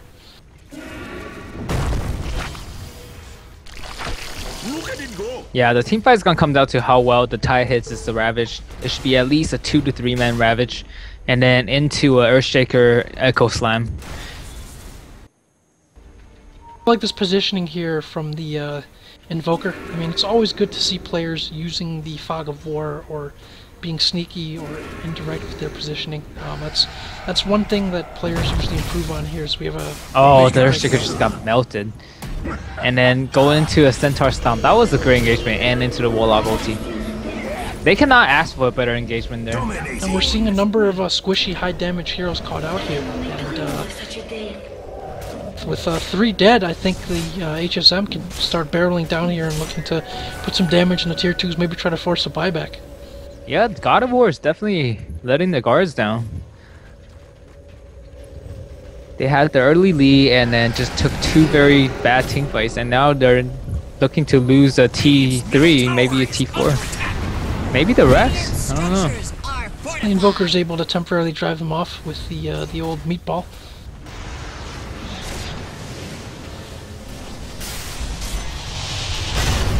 Oh, and the great Echo Slam into Ravage. But here you can see the Nyx, he's just not dying there. His health is just, he just keeps going back. There's a bash on the Invoker. Oh man, that is they just... do not have detection. You just gotta spam one of them. Oh no. The Curse Horn should have came out, but it didn't. Regardless, they took T2, and then that's another 2 kill. Yeah, and they also managed to take out the Tidehunter's Ravage without really paying for it. The Tidehunter death puts him that much further away from having his Refresher Orb. So a series of really nice fights from HSM. I do like the counter engage on God of War. It didn't go well, but to me it shows having serious balls and confidence in your team to counter-initiate in a 2 or 3 on 5 position. Because I think they felt confident there that if they chained their spells together correctly, they'd be able to win the fight. And while it didn't go well for them, it was pretty close. They almost brought down the Lifestealer, and I do credit them for doing that, because I think that's one of the harder things to pull off as a team. Like being able to decide exactly when and who you can fight with, even if you don't have your full team, right? Because that's an easy decision to make if you have your whole team and you fight. But it's a much harder decision to say, hey, we've only got 1 or 2 of us. Let's fight now. So I credit them for trying to pull that one off. And yeah, well, the problem there was the Earthshaker's build. He only won 1 skill on Aftershock, so when he went in with the Echo Slam, he did not stun enough, long enough, so he can get his triple combo going on. And the Nyx end up just using, his rage into open wounds and heals back like instantly. If he had that Aftershock in level 3 or 4, he could have got his combo out, and I believe it would have been a team wipe. Yeah, that's an excellent point. This Earthshaker, as you mentioned, he's maxed Enchant Totem instead of Aftershock, and if you're not playing a carry Earthshaker, that does make a pretty big difference because you're not counting on the Earthshaker to deal damage as much as you're counting on him to permastun and lock down the other team with his combo spells. And with Aftershock and at only level 1, he's not able to do that because there's between his spells. He's not able to keep them locked out. Yeah, so pretty much whenever he does his Echo Slam, people's gonna be awake before he can get the Fissure or the Enchant Totem out, and that's not what you want in terms of initiation. You want to just stun lock the opponent. Yeah, and this is really a tenuous position for God of War, despite what the net worth charts are saying. I think in this situation, I'm not sure what's going through their heads, but it might be a better idea for them to say, hey, you know what? Our Gyrocopter has a really good farming item in Mjolnir. We still have a decent amount of map control. We're not squeezed into our base. Maybe we can wait for him to farm more items and get some sustain, like a Black King Bar or Satanic, so that he can dish out more damage and help us win these fights. Yep, and if the Radiant team, if they go into Roche Pit, they'll be in huge trouble. But they definitely see that all their enemies' heroes are missing, so they kind of backed away from Roche. And we see Bola Lord does have his Refresher Orb out here, so we can expect to see... Does he have mana for 2 Ravages? It's 450 plus 370. So yes, he barely has enough mana to use both Ravages. Of course, if he does use his Mana Boots, or if he doesn't use a Gush or anything else beforehand, then he will have 2 Ravages during the fight.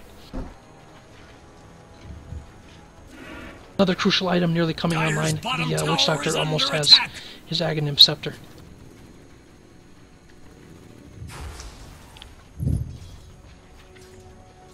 And this Death Prophet's getting really big. He's so close to the Shivas too. And once he gets that, I don't think God of War can kill him. Yeah, and again, I think we might be approaching a situation where instead of trying to kill this Death Prophet because of how tanky she is, she's got 2,500 health and 17 armor. It might just be better for them to force out her ultimate and then, you know, try to disengage from the fight. Maybe with a Fissure blocking them off, or a defensive Ravage or something, so that they can fight again with the ult down, or at least avoid the ultimate, because fighting into that ultimate with all the meaty, like, face-rushing heroes that Dire has coming at them is not going to be, not going to go any better for Gods of War as it did the last few times. Yeah, and going further, if the Nyx gets a heart, and Warlock has maybe a pipe or a mecha, the teamfight will be just, you know, vastly superior compared to that of God of Wars. They will pretty much just out-sustain and just outlast the Radiant team. The ES is not going to do much in terms of teamfight. And the Gyrocopter is just going to get bursted down. Oh, we have a great engagement here on the Invoker. He might just go down. Yep. And the ES does not do much. And Talon doesn't even get to use his Ravage. I thought he's dead already. And this could be a big pick-off on the Gyrocopter. They do manage to get him, so you can expect the Dire team after taking that nice team fight to... Dire's top tower is under attack. So we have the Warlock going top. I mean, I guess they don't leave all 5, but it seems that they're heading to the Roche Pit. I'm not sure why they're not pushing down the racks. I mean, it's better safe than sorry, but, you know, with 2 hero down for 40 seconds. Yeah, this is one of those things, this is one of the harder decisions to make in Dota, right? Like, you have to account for whether the other team has buybacks. Maybe they're thinking, hey, you know what? Ravage hasn't been used, and we're sending Warlock top. So if they suddenly buy back, it could suddenly turn into a 5-on-4 situation without Death Prophet Ultimate. And so they make the decision here, I would say, a relatively conservative decision, because oftentimes you'd rather force out the buyback from the other team and then disengage, which they could do with the Centaur Ultimate. So yeah, I do agree with you that they could have done that, but in this case, you know, they're probably respecting the other team and thinking, hey, they could surprise us with a buyback double Ravage, so let's just go get Roshan and get the Warlock a bit more farm top as he's starting to approach what looks to be a sheepstick. Nope, either way, you know, they're pretty much in the lead now, and seeing how the growth of the Gyrocopter seems to kind of halt it, the Nyx is gonna just become unstoppable soon. And with the whole Infest and the Centaur Blinken, that's actually a really, really potent combo to kill any hero on the map at the moment. Yeah, and with the Abyssal Blade now completed in the Lifestealer, I mean, it doesn't matter who you go in on. That person that you're going in on, the unlucky fellow who's there for the initiation, he's not going to escape. He's probably going to die in the initial burst. Yep, but we do have the Aghanim Scepter completed on Witch Doctor, so if he stays in the back and all 4 Dire team gets maybe like 4 or 5 in the Ravage, and he's putting his Death Ward down, they could turn the tide. Was that pun intended, Kevin?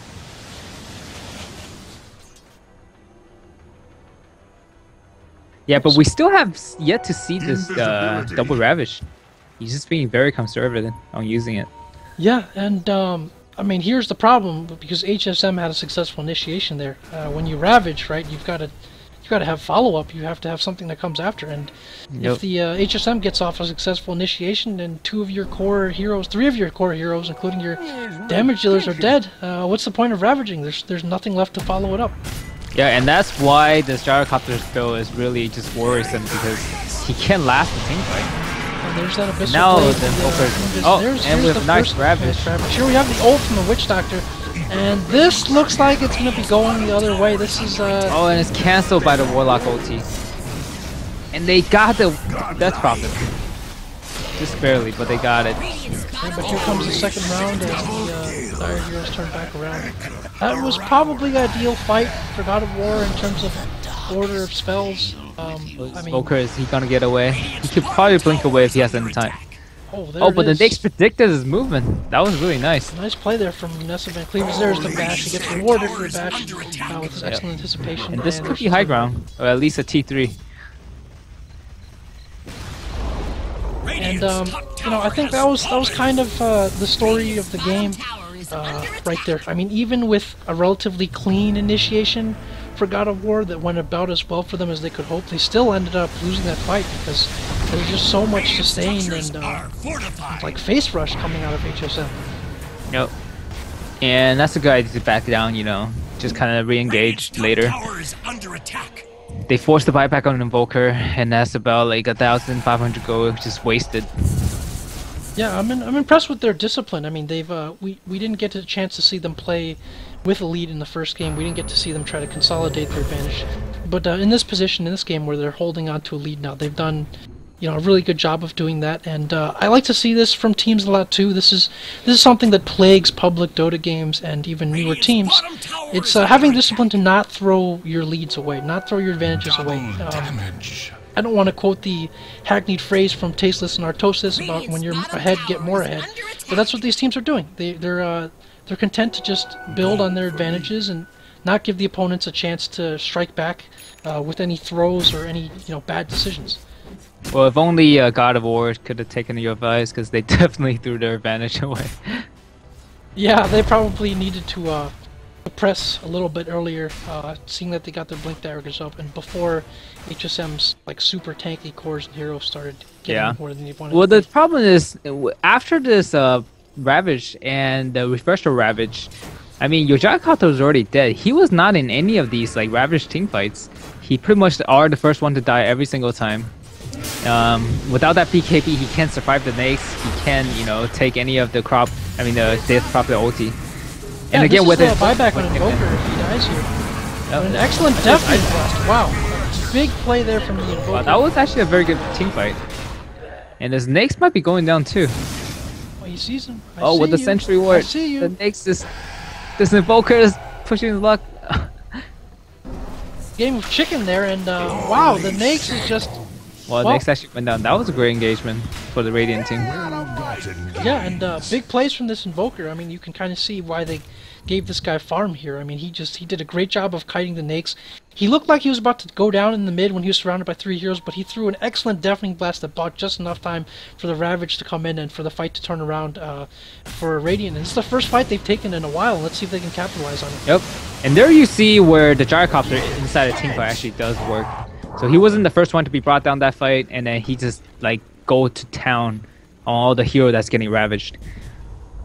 Yeah, that flat cannon really Dire's came in and middle did some tower work. is under attack. And I mean, this glassy Dire's gyro structures are is fortified. still pretty glassy. He does not have a satanic or a BKB. He doesn't appear to be getting one. It looks like he's going to finish his butterfly first. Well, at least Yeah, I so assume it's- so from the talisman. Yep, and it's crucial for him to stay alive in these team fights. So if I were him, I would just stay in the back, let my team do all the baiting, which is what Invoker did last game. He just blinked in BKB and just, caused havoc and chaos. And then Tire Hunter went in and just ravaged, whereas the Gyrocopter came in last and just flat cannoned away. Yeah, and what I really hope is maybe this game will get to a position where I get to see my absolute favorite item, the Rapier divine and Rapier. Gyrocopter. That would just be the ultimate throw if he loses Dire's it. bottom tower is under attack.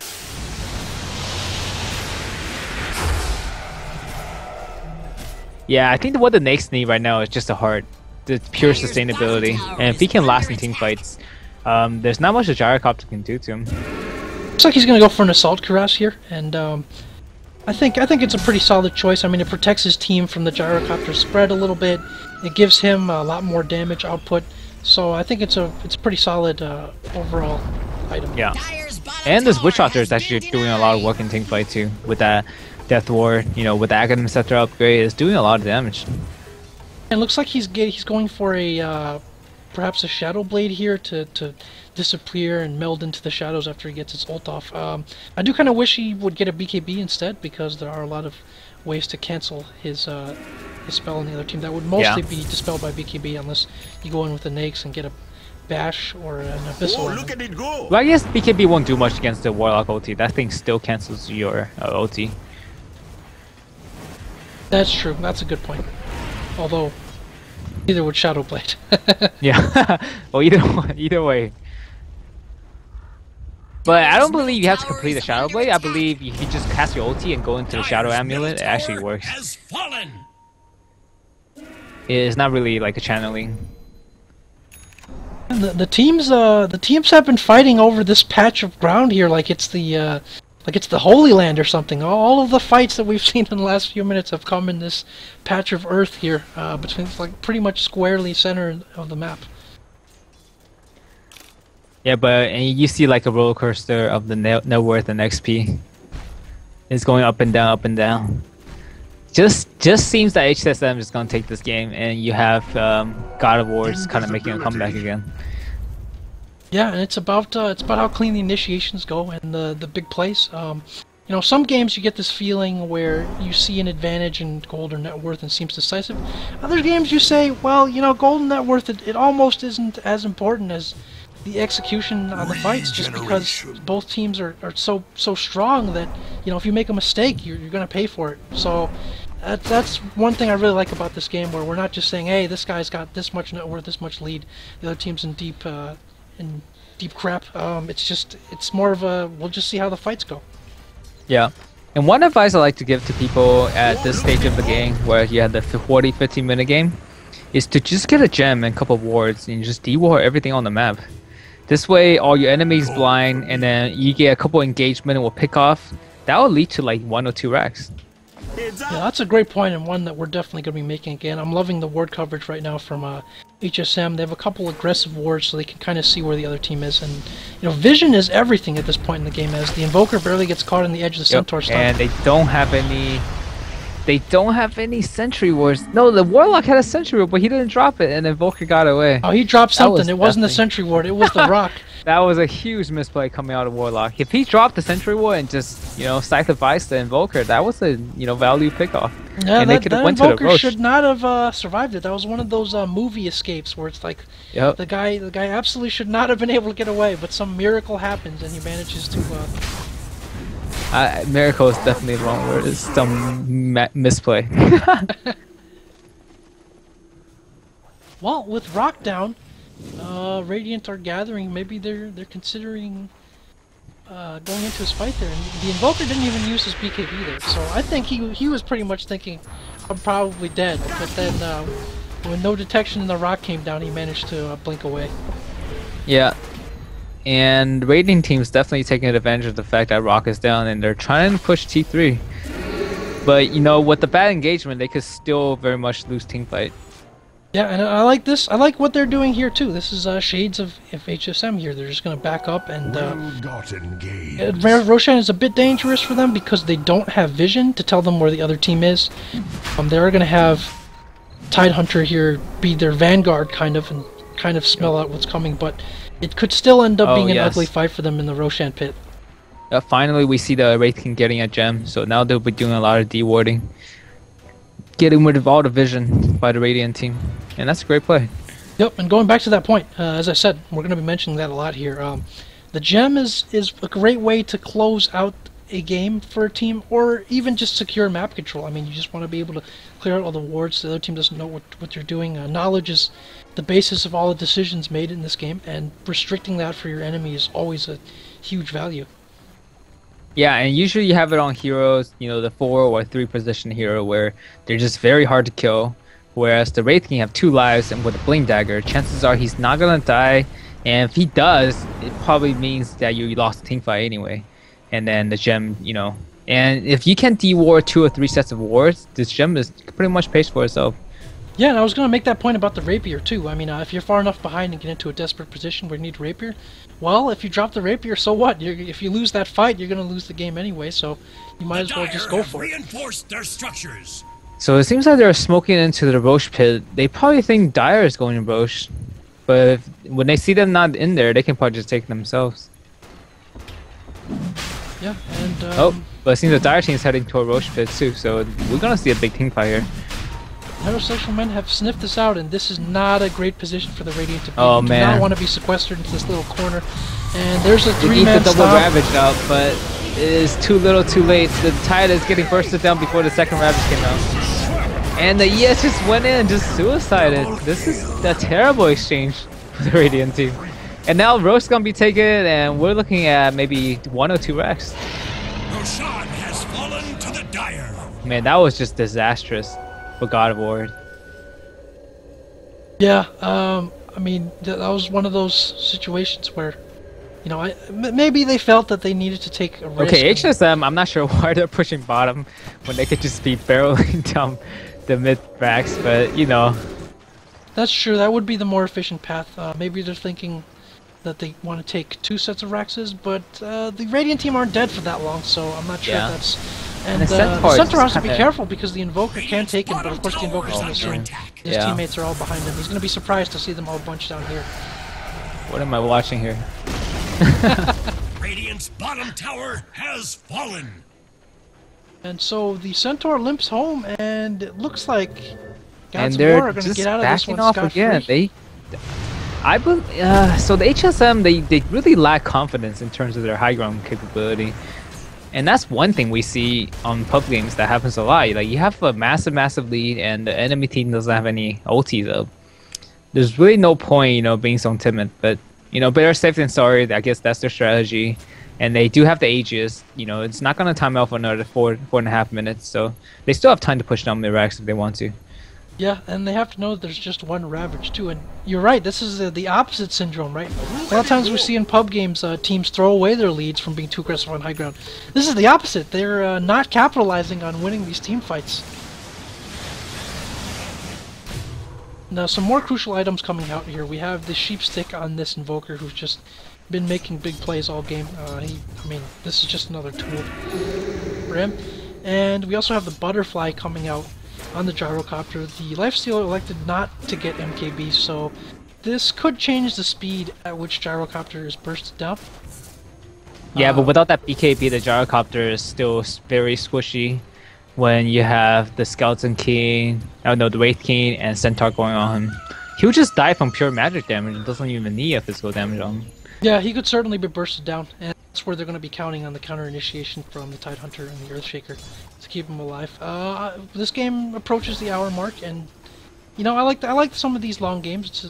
It's very tense, and as Navi's captain Puppy used to say, you know, in these longer games, anything can happen. So Yep, one mistake, game's over. But I mean, looking at HSM, even if they get that one pick off, they're still not gonna push high ground. yeah, maybe they have room for multiple sticks. Oh, there's Oh, look at it go!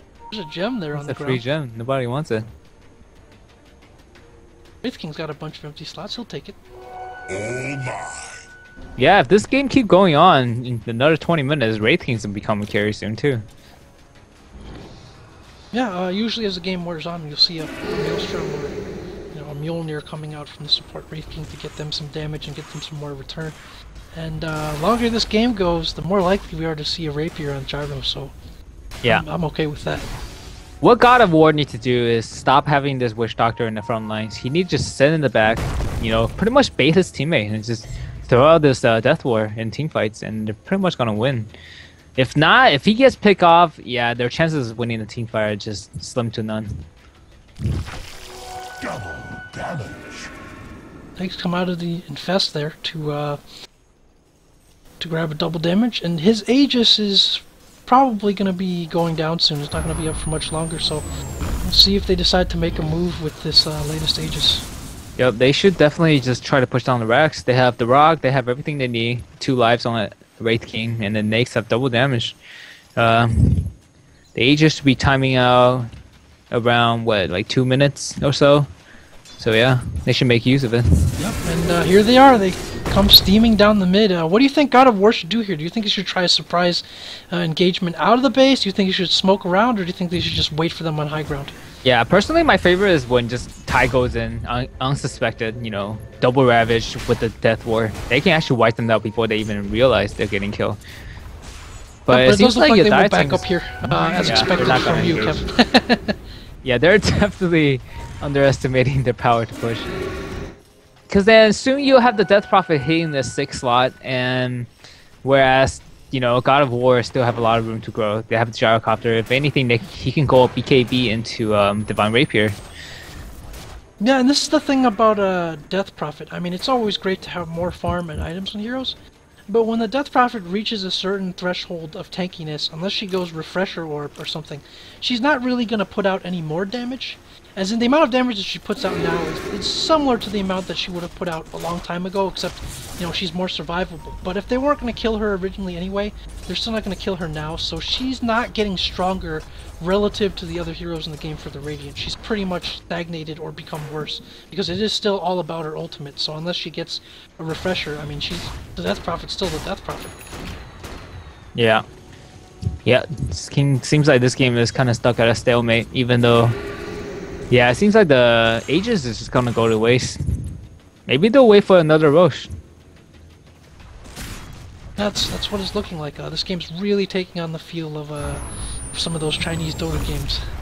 Yeah. In terms of late game potential, HSM does have a couple heroes that do pretty well in late game. You have the Wraith King, and you have the Nakes, and along with Centaur, but same goes for God of Wars. You have the double Tie Ravage into a Soul Cuirass, maybe a Refresher, a Witch Doctor ult, and then Gyrocopter just, a carry in itself. Like, he's one of the best late game carry. Yeah, absolutely. That spread damage is truly impressive. He does have BKB now. I was wondering if he'd finish his Satanic, but he has a BKB, so he is insulated a bit more from damage now. He's got the Butterfly to deal with the right-click damage, and he's got the BKB to stop him from being bursted down. So I think that's a pretty crucial pickup. It does come at the 1 hour mark, so that's a bit late, but it could make a big difference. I mean, if you can't burst him down and, he just goes to town with that flat cannon hitting for like 350 damage a pop, he could bring down HSM's heroes pretty quickly. Yep. So all comes down to how the Centaur is going to initiate with the next inside of him. Yeah, and so far, just pretty much not much going on. I would like to see a gem on God of Wars, maybe, to just de-war, because it seems like their base is kind of getting infiltrated by all these wars placement on the Dire team. Because the Dire team pretty much see where all the heroes are at. Earthshaker's working on his Aghanims there. It doesn't really look like the Invoker's rich enough to buy a gem. He's been rich all game. In fact, I think he had a Midas, right? He sold his Midas?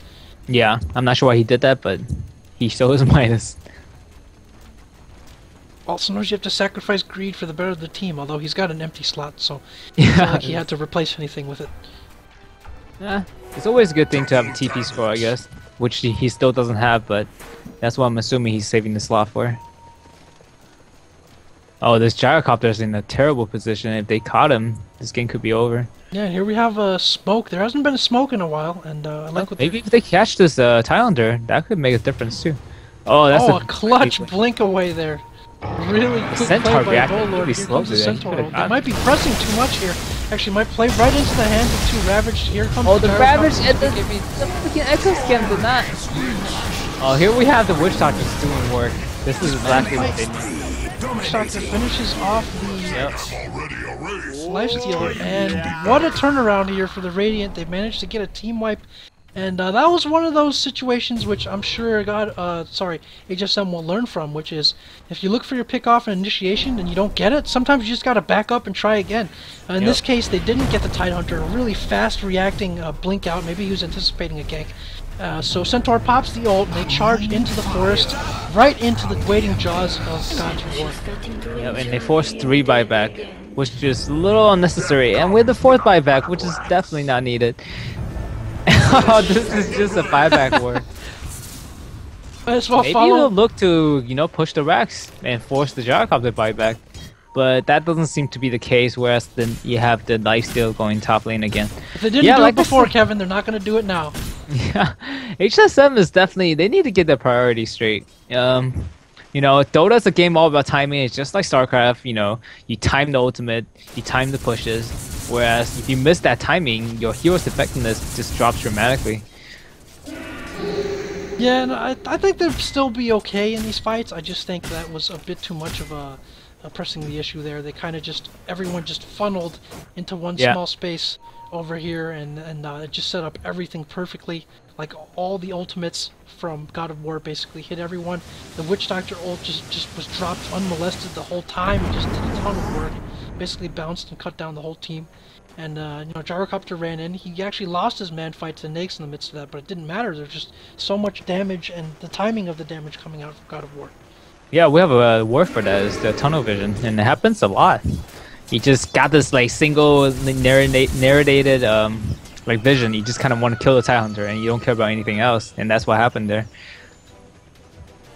Yeah, I totally get what you mean, and I suffer from that myself. That's one of the tougher things for Dota players to deal with, right? You're just so focused and so zeroed in on what your immediate objectives are that sometimes you're not sure if you're being led into a really bad position.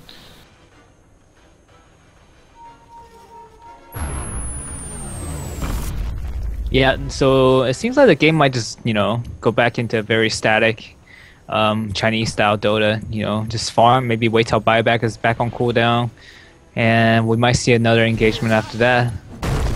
Yeah, looking at the XP and goal graph, we have another swing back into the Radiant's favor. Yeah, this game's just been up and down, and I mean at this point, 65 minutes into the game, you have a net worth difference of what, 7,000 gold. That's pretty negligible. That comes to less than like a single completed item on each of your heroes. So again, it's going to come down to execution as it has for the last few fights, and it might also come down to if HSM win a fight, if they're able to capitalize off their gains. And in this case, they're kind of in the back foot a little bit, because if they do lose the next fight, they will not have buybacks, and they'll each be dead for like 2.5 minutes, and well, not that long, but 2 minutes, and that will be more than God of War to throne them, or at least take multiple sets of barracks. Yep, and that engagement, the 5-5 engagement there, you definitely see the effectiveness of the Gyrocopter and the BKB. He pretty much just got like all 5 flat cannon shots onto all of the dire heroes, and they just pretty much got wiped. Yeah, and I mean, just to show how squishy he is, he still died there. I mean, the Lifestealer woke up from the Ravages and just like, all right, Gyro, let's do this, and he was able to bring him down just like one right click ahead.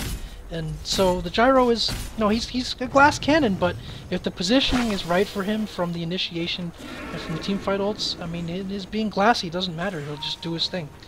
Yeah. Well, the positioning of the Radiant team was just very fortunate in that game. The Witch Doctor was on the side, nobody can see him, and he just dropped his Death Ward and his job is done. Pretty much just wipe out the whole dire team. And the Tidehunter is probably the MVP of that fight. He baited the teammate, he baited the enemies, all 5, and chased him, and then he got like 2 Ravages on all 5 heroes. Yeah, and one other thing, that I wanted to point out. You know, I'd said before that there's a point where the Radiant was at a bit of a low point in terms of their power level because they had good team fight ults, but not the damage to follow up. That's starting to be less and less of the case. I mean, part of the Aghanim's Witch Doctor is the thing. The other part is, you know, the farming on the gyrocopter. He's got some items now. But here's the thing about supports and heroes with disables. Usually as the game wears on, disables become more and more important because in the few seconds that someone is, say, sheep-sticked or stunned, you can deal so much more damage to them with the amount of farm on late-game heroes than you could before. So each disable, each great Ravage, each great Earthshaker combination, all that stuff just adds up and becomes that much more effective, especially now that Earthshaker has his passive maxed. Dire's top tower is under attack. Yeah, as we were saying too, we were talking about how Dire is really tanky on Killbo, but you know, because all the hesitation, they could have ended the game and they missed their timing. So now we have God of War, just kind of all the items are stacking up. So all these tankiness that the Dire offered 20 minutes ago become, you know, a little bit lackluster, and it's just, yeah, they definitely should have pushed like, you know, 15 or 10 minutes before. And I guess this is what LCLL was saving his Midas slot for. He wants that Aegis or cheese, man. Oh yeah, this is what, the third Roche. Yep, and this Roche is not playing games. He's not going down. He's easy. saying you're gonna need more than yourself if you want to take me down here. Where's the gyrocopter? He should be able to take this guy, but man, I have yet to see this Warlock use his Scythe of Ice. Oh, the Kraken. We're gonna have another double Ravage. Oh, and there's Oh, the Volker might be going down. Wow. That was unfortunate. They should definitely push the Warx or force the buyback. yeah, and they God of don't, War was not on the same page there. That looked to be, you know, very clearly a defensive Ravage, saying, "Hey, we don't want that fight. Let's get out of there." And the Invoker went back up there. He's not going to waste any time buying back because he doesn't want to give up a Roshan to. Just as you say that, he bought back. Oh, yeah. Sorry, I meant to say he's not gonna hesitate to buy back because he doesn't want to give up this Yeah, Roshan. that's true. Yeah, Roshan could be a game changer, and it could be the next fighting point for both teams because they both want the cheese. Delicious 500 gold cheese, man. There's a lot of wealthy heroes right now on the Radiant. They all have many thousands of gold except for the Earthshaker. Now they're getting ready to buy back in case things go awry here. Although the Invoker does not have it. So, could we see a repeat of that earlier disastrous Roche attempt here? Yeah, it could happen. I mean, but the good thing for Dire Wandering team up is into unsafe that territory, but the stomp doesn't come in time. Will the Abyssal Blade, the Invoker goes down, so... Invoker was definitely overzealous 2 there. minutes until the Invoker comes back, and oh, the Gyrocopter. And the Gyrocopter might be He's got a coming down PKP too. here. And the Yes could just block and save him. Nice Ravage. Earthshaker drops The Warlock can make a doesn't difference. hit the... But that was a nice fissure by the Earthshaker that just stopped the Warlock completely. And Witch Doctor is going more down. importantly, it locked down and stopped the Nags too, because Yep. he didn't hit him initially. Oh, and then now the Nax is just getting kited. But he still go down with 3 kills. Yeah, he bought back and instantly traveled back into the fight, and you know, with all the kiting done, as Gyro runs for his life here with a bunch of scary heroes chasing him around. You're gonna see use the Yule Scepter Scepter on or the Shiva's Gyro. here. Do anything. No. He just let him get away. That was pretty crucial sequence there because if They there were could be kills, looking at the mid-Rex, but they're backing off again. I just don't get this. The Snakes? Maybe he's healing from the creep and going right back to the Rex, but if he doesn't, they're missing a huge timing again. Oh, definitely looks like they're going back mid. Yeah, they should definitely take this tower at least. Maybe just 1 Rex. that's what it looks like they're gonna do. The Witch Doctor the buys Witch back. Doctor Does he should have his play it. ultimate? He will in 10 seconds. The Gyro trying to chase them away, and Come on, get the tower. Radiant's middle Tide does tower not have has his fallen. refresher on Ravage for a little bit, and they're gonna get away. And in this case, I'm not even